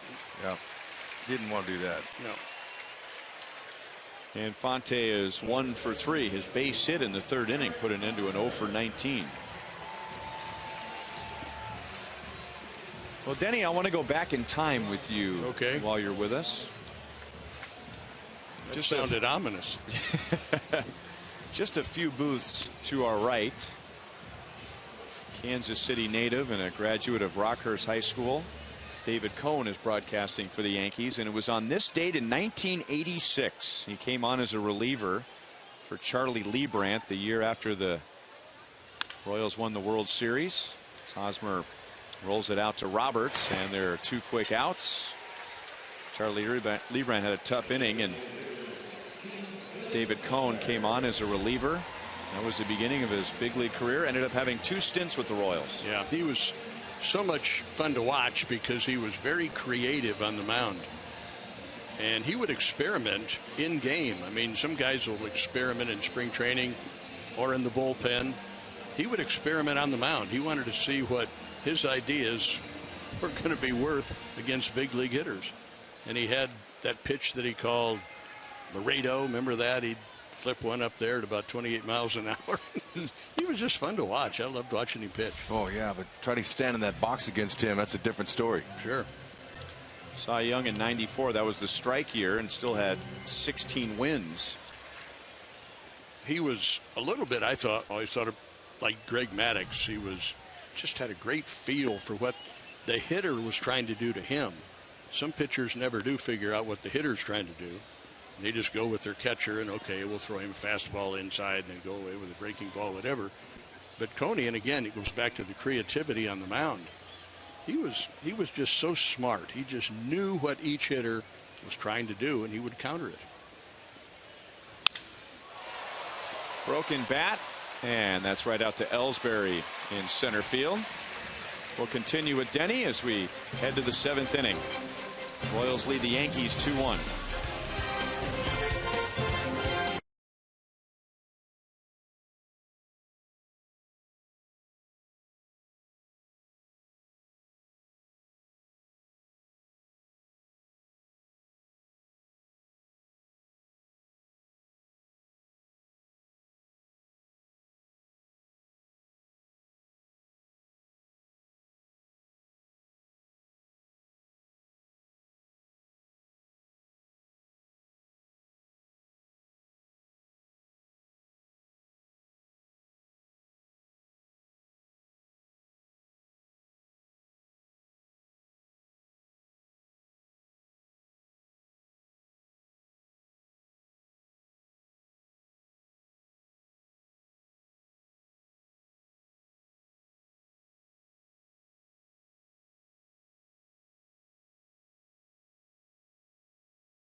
Strikeouts against the Yankees.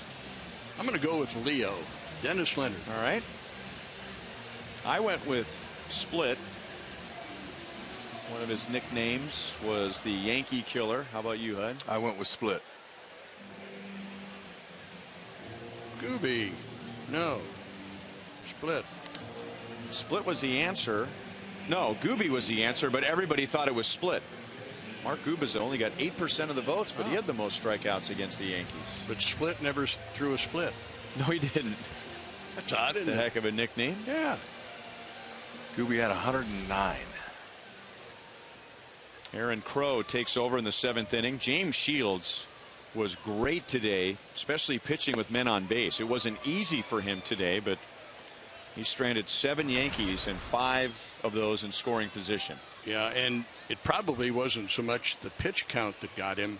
The fact that every inning, especially early, were very high stress innings. And stress innings take more out of a pitcher than you would think. And I'm sure that's what got Shields. They threw 110 pitches, and so Ned Yost, with a rested bullpen, goes to a fresh arm with the Royals leading by 1, and Crow is ahead of Kelly Johnson, 1 ball and 2 strikes. We were talking about David Cone last half inning, Kansas City native, and now broadcasting for the Yankees, who was on this date in '86 that he made his Royals and big league debut, as Infante makes the play on Johnson for the first out. Also on this date, speaking of our Sprint Framley question, 1971, Paul Splittorff collects his first career win, 7 2/3 innings, gave up a single run, and the Royals defeated, and this will date the story, the Washington Senators 4-3 at Municipal Stadium. That game was managed by 2 Hall of Famers. Bob Lemon for the Royals. Ted Williams? Ted Williams for the Washington Senators. Now there was a guy that was interesting to talk hitting with. I'll bet.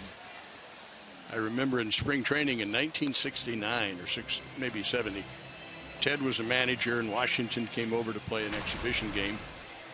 And Joe Gordon, who was a very good hitter himself, but with a totally different technique. Joe Gordon wanted to hit down on the ball. He was a very fast runner, according to Buddy Blattner, my original partner, told me all about Joe Gordon as a player, and he said he was a wonderful hitter. But they got into a debate about whether to have a slight uppercut on your swing or swing slightly down on the ball. And they went nose to nose for the most fascinating 20 minutes I've ever been a part of. It was fantastic. Ted Williams reminded me of John Wayne. Just his demeanor, even the way he talked. Just, that was the Duke. Was it Ted that had the uppercut? Yes. Yeah. Yep. So for those of us who've only seen Ted Williams on a black and white film reel from his career, is there anyone in the game today that would remind you of Ted Williams? What was Ted Williams like? You know what? I never saw him. Really. He was. So you saw the same black and whites that I saw. I think so, yeah. But I've read books about him. Obviously, you see film of him. Well, let me think about that. Who might we think of that will remind you of Ted Williams? Very smooth swing. He was the most disciplined hitter, maybe of all time. I mean, he did not want to swing at a pitch that was not in the strike zone. He thought that was just a mortal sin. He couldn't do that. Center field, that's deep. Kane with a long run. It's over his head and off the wall, and Gardner can really run. And he is in there with a triple on a throw that was backed up by Aaron Crow. And that's a big hit for the Yankees. They have the tying run at third base with only 1 out as Brett Gardner gets his 4th triple of the year. He can really go get him, but you could tell by the sound of this that it was well struck.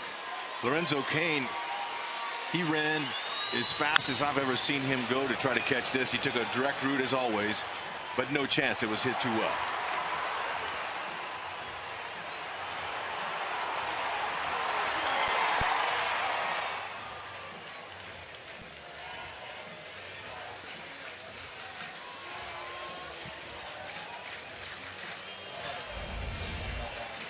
And now the Royals will bring the infield in for Jeter. Jeter was 0 for 3 against James Shields.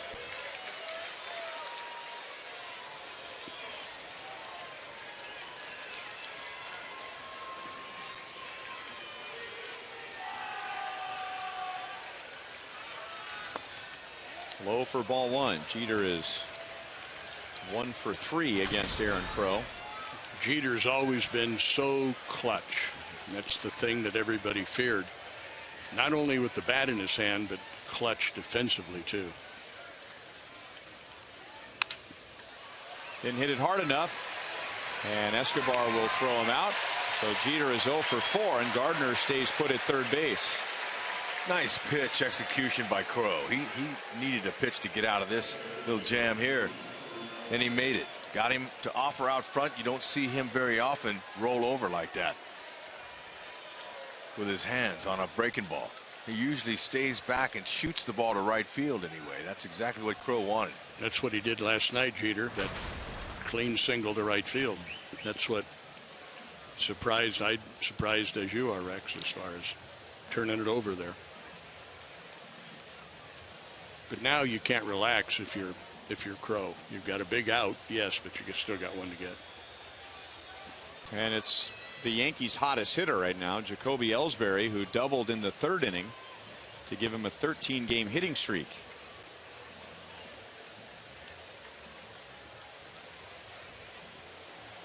Francisco Bueno may be used to face Beltran if Beltran gets to the plate. He's on deck. Outside, ball 1.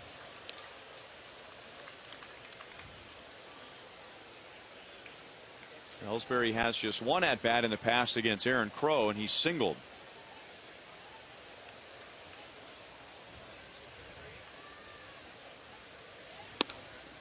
Two and 0. Well, we mentioned it earlier. Ned Yost said before the game today, this is the first time in a week, going back to that game in Toronto when Brooks went just 2/3 of an inning, where he really feels like he has his bullpen in order, everybody rested the way he needs, and that would mean 7th inning for Aaron Crow with the lead. 2-1 on Ellsbury.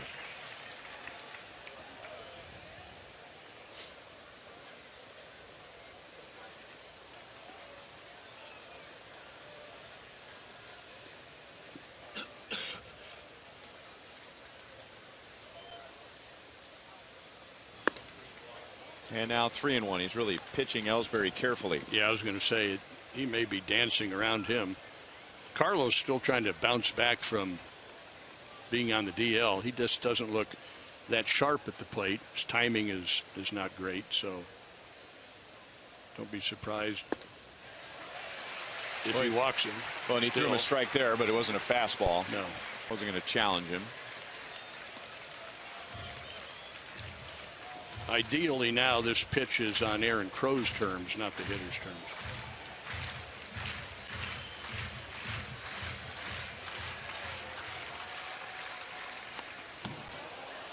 Didn't mean to do it. He did come after him with a fastball. He put it in a tough spot to hit, and it's still 3-2. Yankees already today have left 7 runners on base, and 5 of those in scoring position. They don't want to make it 8 and 6. Yep, not a good job of moving runners. Got the call over the outside. Ellsbury can't believe it. So that's exactly what happens. 8 left on base, 6 in scoring position.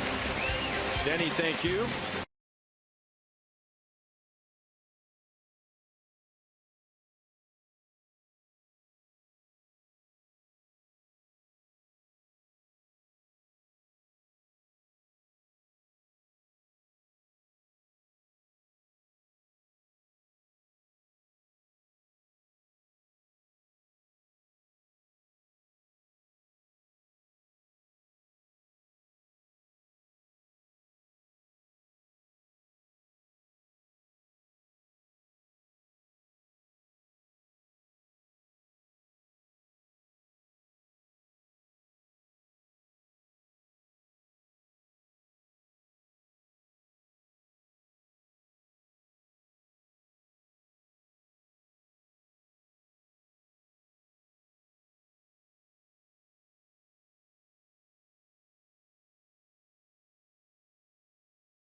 Tickets for Less has the best selection of seats at Kauffman Stadium, including premium seats. Do you have a corporate outing coming up or clients coming into town? Ticketsforless.com can get your group within the first 10 rows behind the dugout or even all together in the front row of the crown seats. Check out Ticketsforless.com for all your Royals tickets. 3 more games coming up on this homestand. Some news and notes from around the league. How about the Padres over the weekend?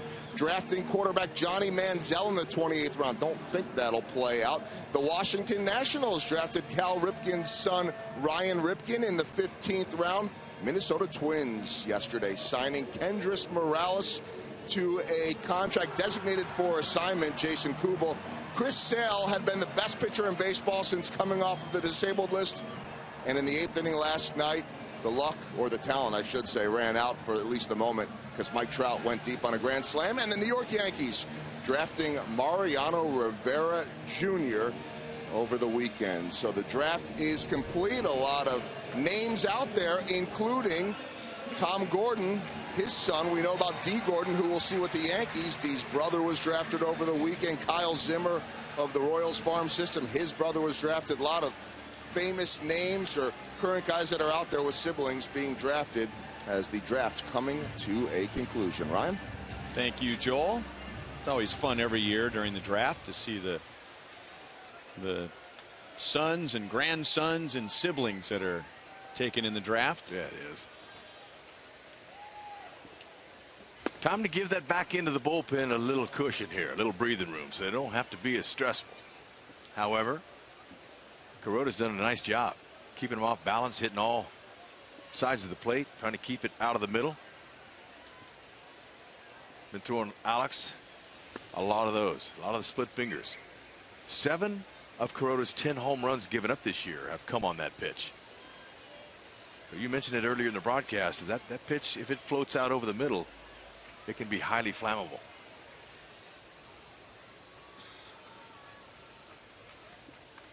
Gordon, Perez, and Kane in the bottom of the 7th inning. Kuroda has retired the last 8 Royals. Now behind in the count, 2 balls, 1 strike.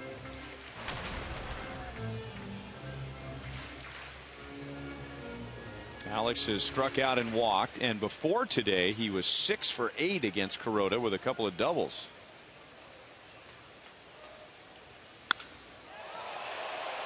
Center field, well hit. That drives Ellsbury to the warning track, but he makes the play. 1 down.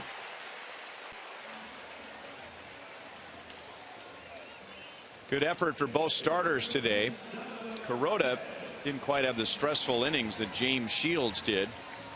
However, Shields only gave up 1 run in his 6 innings.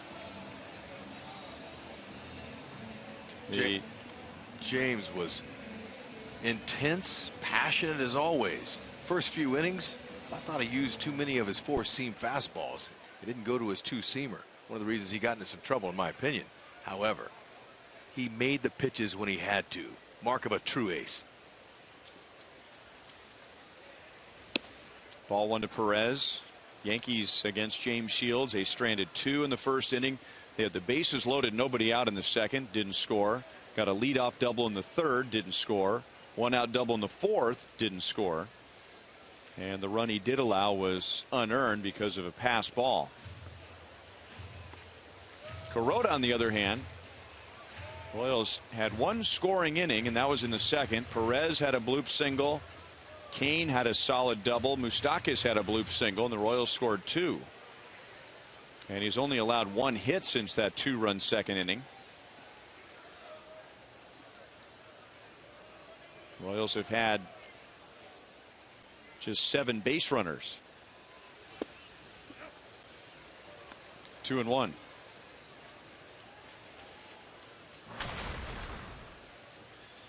Yankees have turned a couple of double plays on defense today.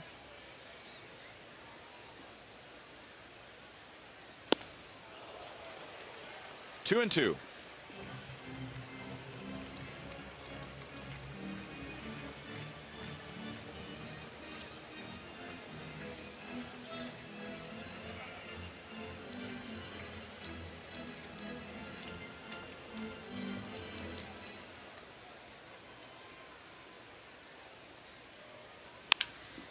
Right to Jeter.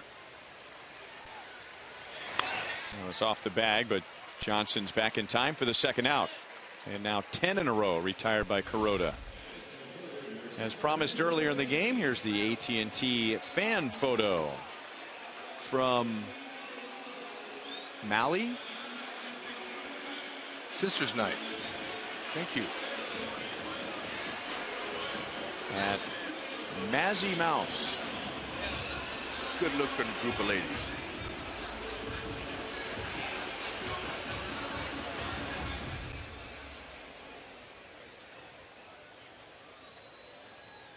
Kuroda has only completed 7 innings once this year. This is his 13th start.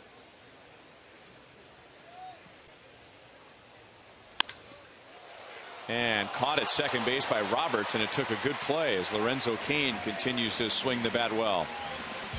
So Kuroda goes 7. He's retired the last 11, but the Royals lead 2-1 to the 8th inning.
First game at Kauffman Stadium, and oh, it's all right.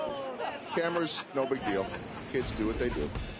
Let's take a look as Panera takes us around the league. Houston leading Minnesota 5-3. Cleveland and Texas.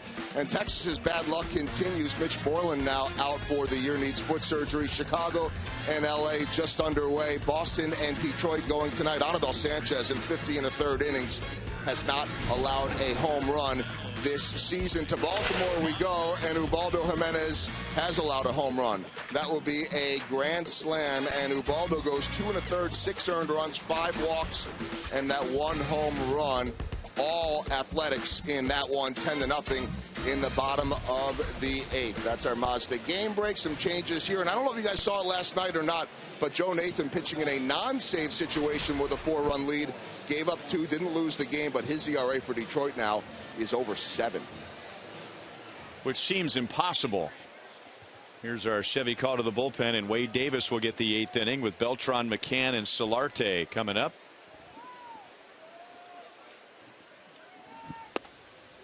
Beltran 0 for 2 with a walk. Gerard Dyson takes over in center field. He will bat first. And Nori Aoki's spot as Kane goes from center to right. Just another great test for the 8th and 9th inning role guys. Wade Davis, Greg Holland. If Davis can hold him down here. Great fastball, mid to upper 90s. He cuts it. And he throws a curveball too, like that. We haven't seen too many guys even make contact with that curve.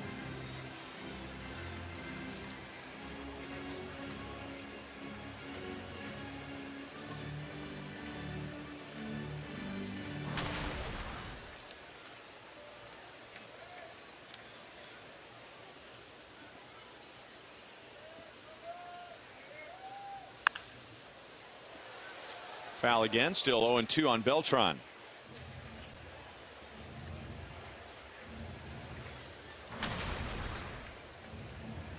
They have only lost one time with the lead after the 7th inning.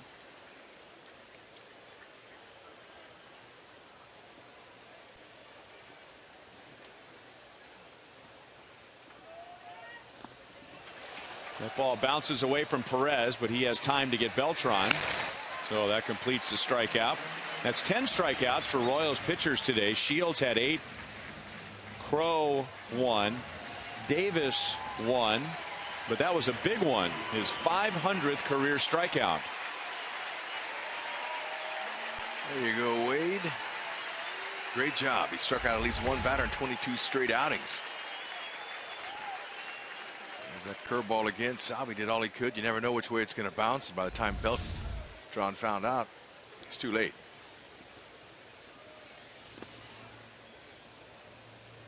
Ball 1 to Brian McCann, who is 0 for 3.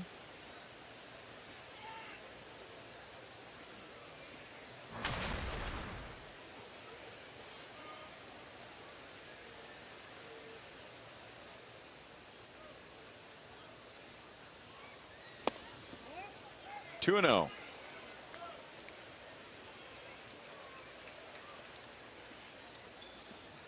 Yankees got one unearned run against James Shields in 6 innings.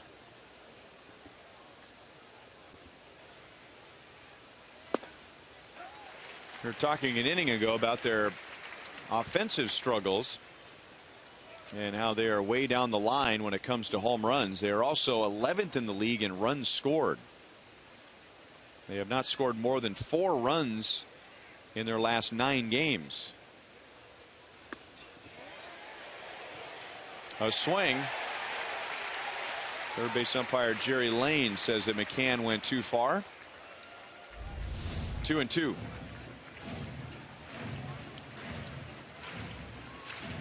What a luxury it is for a manager to have your 8th and 9th guy that can strike people out. You have that blazing fastball, great stuff. 82 strikeouts between Holland and Wade Davis to make it 83. How about the movement on that pitch? That is just filthy. I call that hair. They got a little movement on that fastball. That's what hitters call it. Yeah, starts in, drifts up right back over the middle of the plate, down low. He's got to go.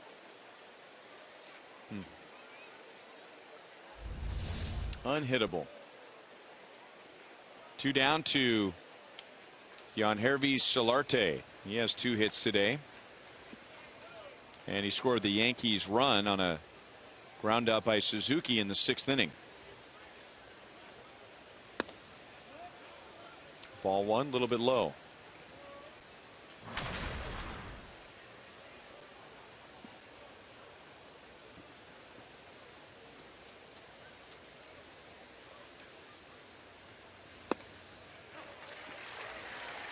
One and 1.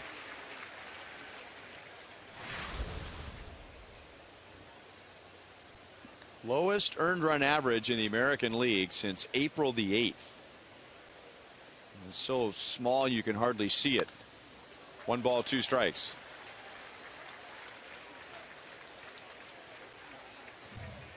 Keep it going.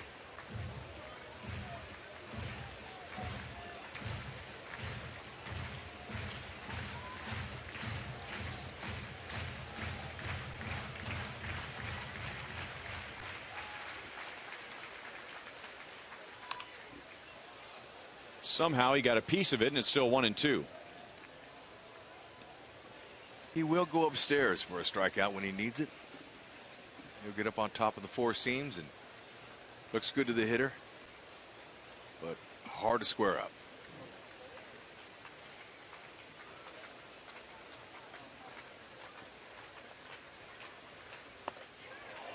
Just outside. 2 and 2 on Solarte.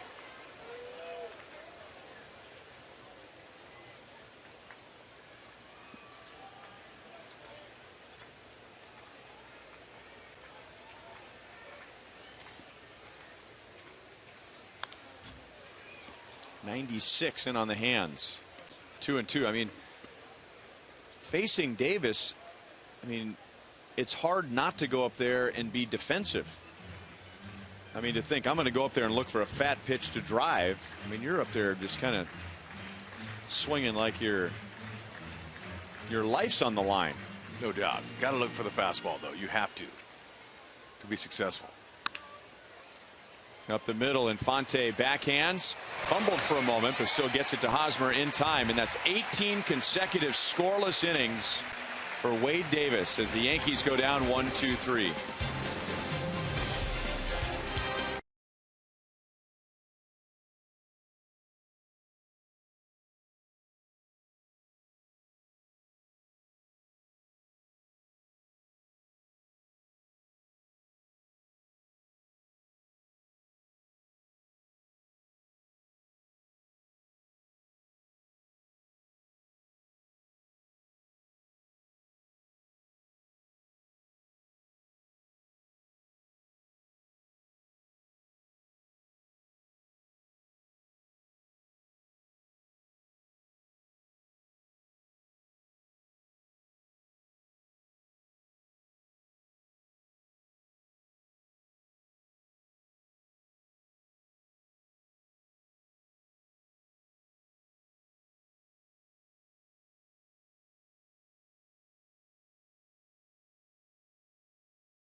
Royals baseball is brought to you by Samuel Adams, for the love of beer, and by Academy Sports and Outdoors. Right stuff, low price every day.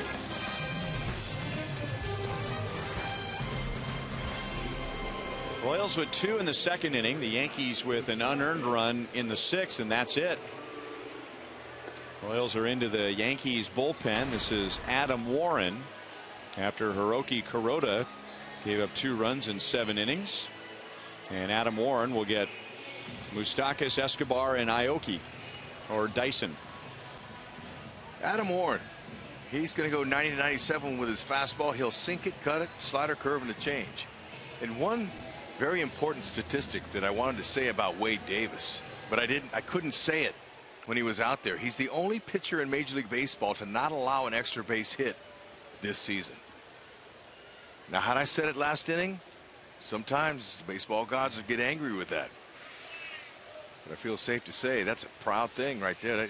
They can't even sniff him. At least the hitting baseball gods. I don't think the pitching baseball gods are upset with that. No. 18 consecutive scoreless innings for Davis over his last 15 appearances.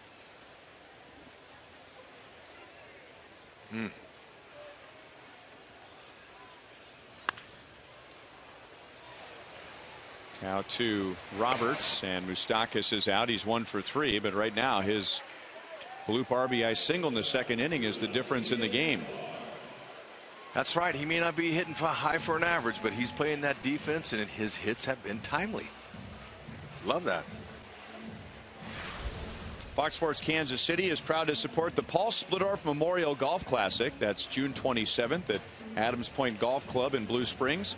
You can purchase sponsorships or golf foursomes to benefit St. Mary's Manor as senior care facility. 816-220-4228. Or you can look for Split Golf on Facebook. Roberts makes a play on Escobar. Esky is 1 for 3 today. It's good to see Lynn Splittorff at the game today, sitting in the Buck O'Neil legacy seat along with her son Jamie daughter Jen was up here in the booth. There's Jen and Lynn. Beautiful ladies. 2 rows behind home plate. And Jen was reminding me that this is a golf classic that Paul started back during his playing days.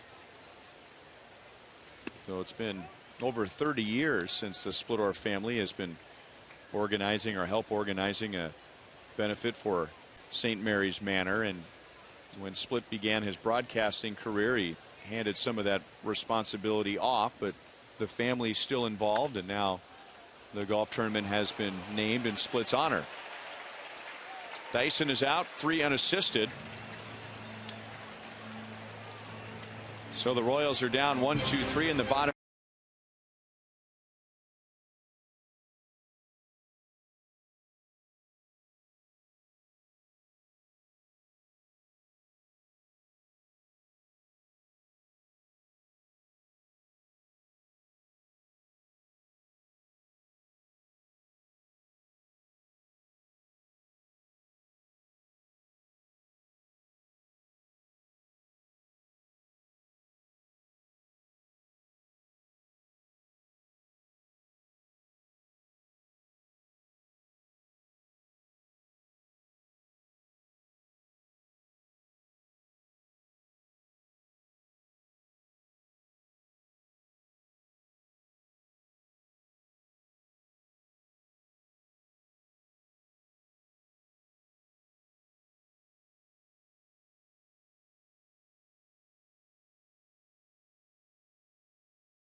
Miller time, brought to you by Miller Lite. Oh, game 3 of this Yankee series has been some kind of game. We've seen it all. We've seen pitching, and we always see defense. James Shields, his fangs came out today. They didn't touch him. Hosmer, no problem. Salvi framing him up. James Shields getting the job done. That's where it all starts, on the bump. Right man, right spot to get it to the back end of the pin to win.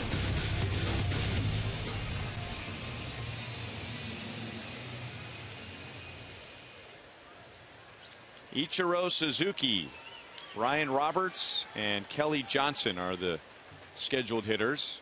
Joe Girardi still has Mark Teixeira on his bench, and there's a base hit into left field. Suzuki's 2 for 2 against Greg Holland, and that is his second hit of the day.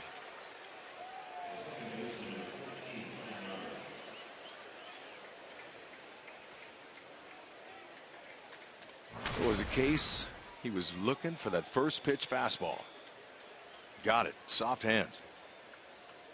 It's only the 18th hit against Greg Holland in 23 2/3 innings. 6 walks against 37 strikeouts.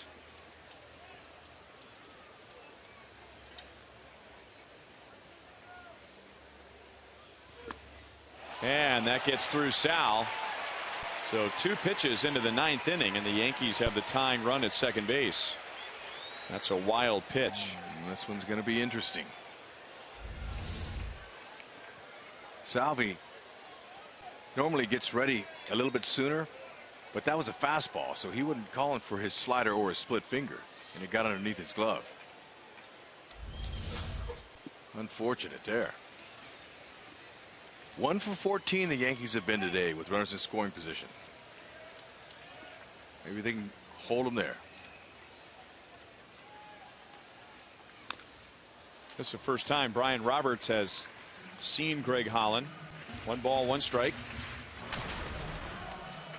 as Holland was becoming one of the best, if not the best closer in the American League. Brian Roberts was on the disabled list with the Orioles. And as we anticipated, Mark Teixeira goes to the on deck circle, so he'll bat for Kelly Johnson. Ooh, you hadn't seen that before. 1 ball, 2 strikes. Nope, and it's kind of a swing like that. He might have just earned himself another one.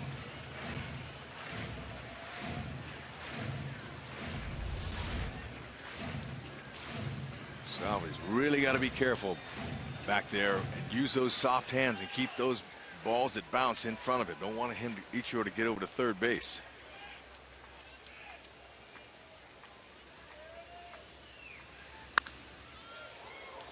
Still 1-2.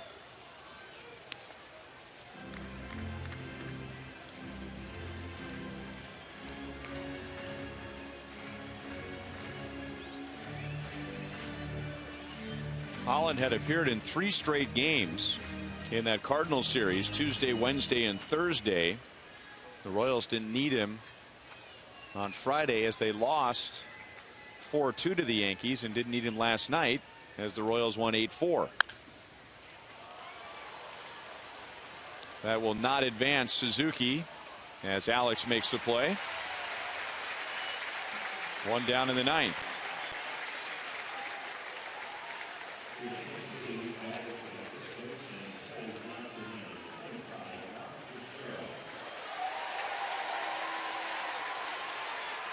Well, Mark Teixeira, game 1, he scored 2 runs. Yankees won that game 4-2. He was hitless in the game last night, but scored another run, so he scored 3 times.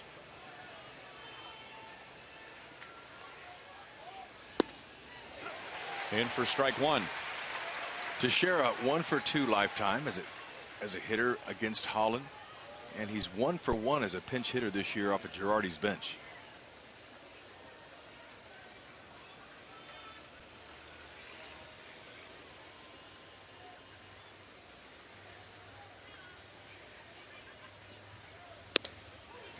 '97 up and away.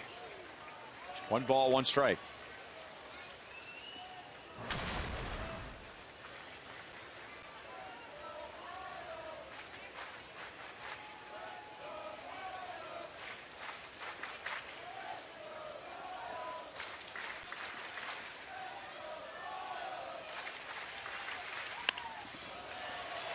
Holland ahead in the count, 1-2. Toughest job in the world, no doubt about it. Coming off trying to pinch hit against your closer like Holland, cold, haven't had any at bats all day. It's really tough to do that. Look at how good the Royals have been in this role since 2007. We'll get back to these numbers for you. Hosmer fields, Holland goes to the bag, and there are 2 down as Suzuki goes to third. 2007, that was the first season for Joakim Soria as closer. In his years here, just a shade under 89% success rate. Jonathan Broxton, 23 out of 27 isn't bad, but that's the low number. And Greg Holland, 93% in parts of the last 3 years. So overall, they're better than Mariano Rivera was in his career. He was 89.1, and Royals closers since 07, 89.8%. Very impressive. These guys are money guys. Savers come in at the end of the game. Now the Yankees are 0 for 8 with the runner at third base today. All ground outs, especially with 2 outs.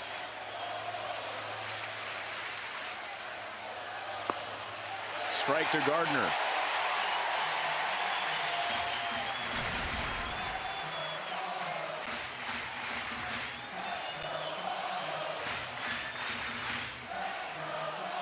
Big numbers on the scoreboard right now. Yankees 8 left on base. Royals have been great today pitching with Yankees on base, going all the way back to the first inning. Ooh, Gardner almost nailed by a fastball at 97.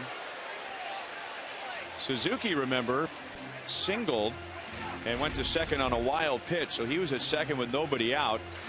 And Roberts and Teixeira have been retired, and that makes the Yankees 1 for 16 today with runners in scoring position.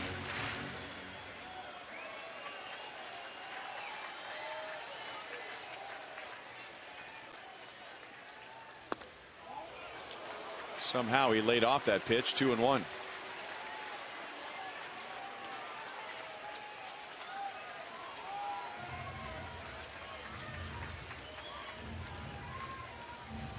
Derek Jeter hoping for a chance to bat in the 9th inning. Gardner has faced Holland once, and Holland struck him out.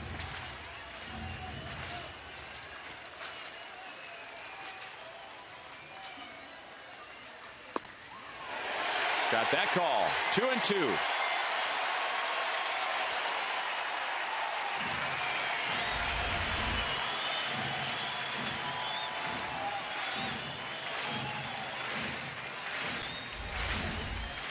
Over 24,000 here today, and most of them standing and cheering Holland to the finish line.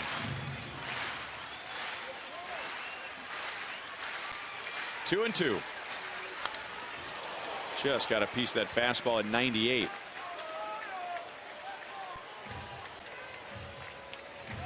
Yankees have only scored an unearned run today, and that was after a pass ball.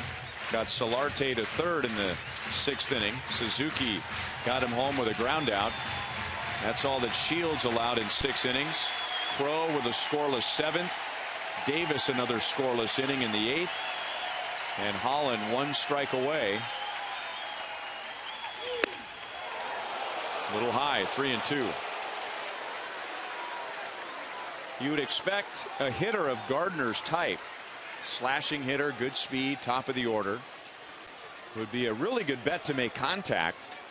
But he has the 2nd most strikeouts for the Yankees this year. He struck out 54 times. He's got to be looking heater.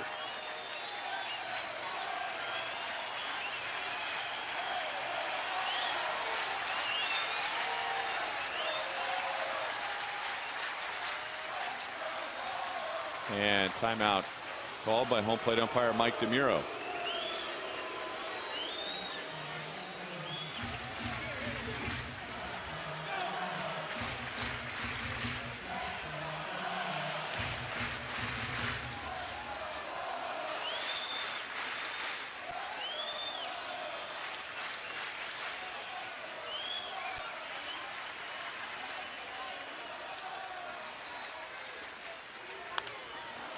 Again, just got a piece of it.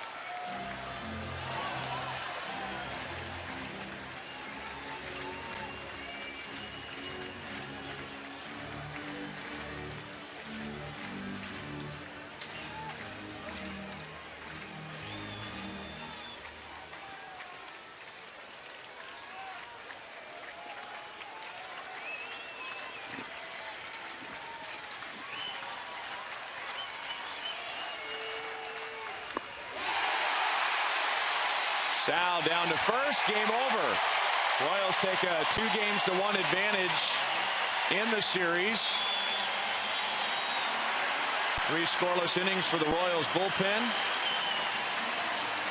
Royals are now 3-2 on this homestand, and hoping for that turnaround in the month of June. They are 5-3. And the Yankees 0 for their final 14. With runners in scoring position. Good pitching will do that to you. Put the W up there, Casey. Ensure a split of this 4-game series. Great job by everyone.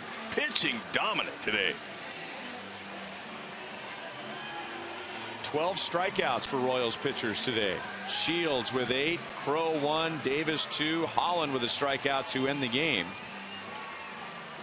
So the Yankees today, you mentioned the struggles with runners in scoring position. 9 left on base, and 7 of those in scoring position. Royals with 2 runs, and that was enough. Lorenzo Cain coming through again. He's down on the field with Joel. Yeah, he has really been a force on the offensive side, and today it was just the damage in the second inning that does the job. Lorenzo, tell me about that. You're able to string 4 hits together and get really the only damage of the day against Kuroda. Just trying to get up there, swing at a good pitch, and was able to drive to right field and drive several in. And then Moose came behind me and drove me in. So that's all we needed today. James Shields did a great job. So got to bounce back tomorrow and get going. What did you think about Shields from your vantage point out there in center field and his ability to navigate really any potential damage? I mean, that's what he does. He keep guys off balance, and like I say, he's been very effective all year long. So just got to continue to do that, and we'll be fine. And then out there in center and later in right field, you get a chance to see that bullpen work. How about the job today of Crow in the 7th, Davis in the 8th, and Holland in the 9th? Once again, our bullpen, outstanding job, going out, getting it done, and that's what we expect from him. So, like I said, got to continue success and keep rolling. Last thing, you talk about winning series all the time. You've got a chance now to do that in a 4-game set against the Yankees. Tell me about that and coming back here tomorrow night. We'll be ready to go. Hopefully we can get the win. We're going to come out, play hard, do what we got to do, and hopefully we get the win. Good job today. All right, thank you. Lorenzo Cain with one of the 2 RBIs, and we have more coming up on Boulevard Royals Live. Just the 2nd win of the year when the Royals scored 2 runs or less. They did it with pitching today. Jeff Montgomery will break down those performances of Shields and the bullpen. We'll hear from Ned Yost and much more, Ryan, coming up on Boulevard Royals Live. All right, Joel, thank you. Yeah, you're right. Pitching, and more pitching today for the Royals. One night after the offense carried them. Royals win it 2-1. We'll be right back.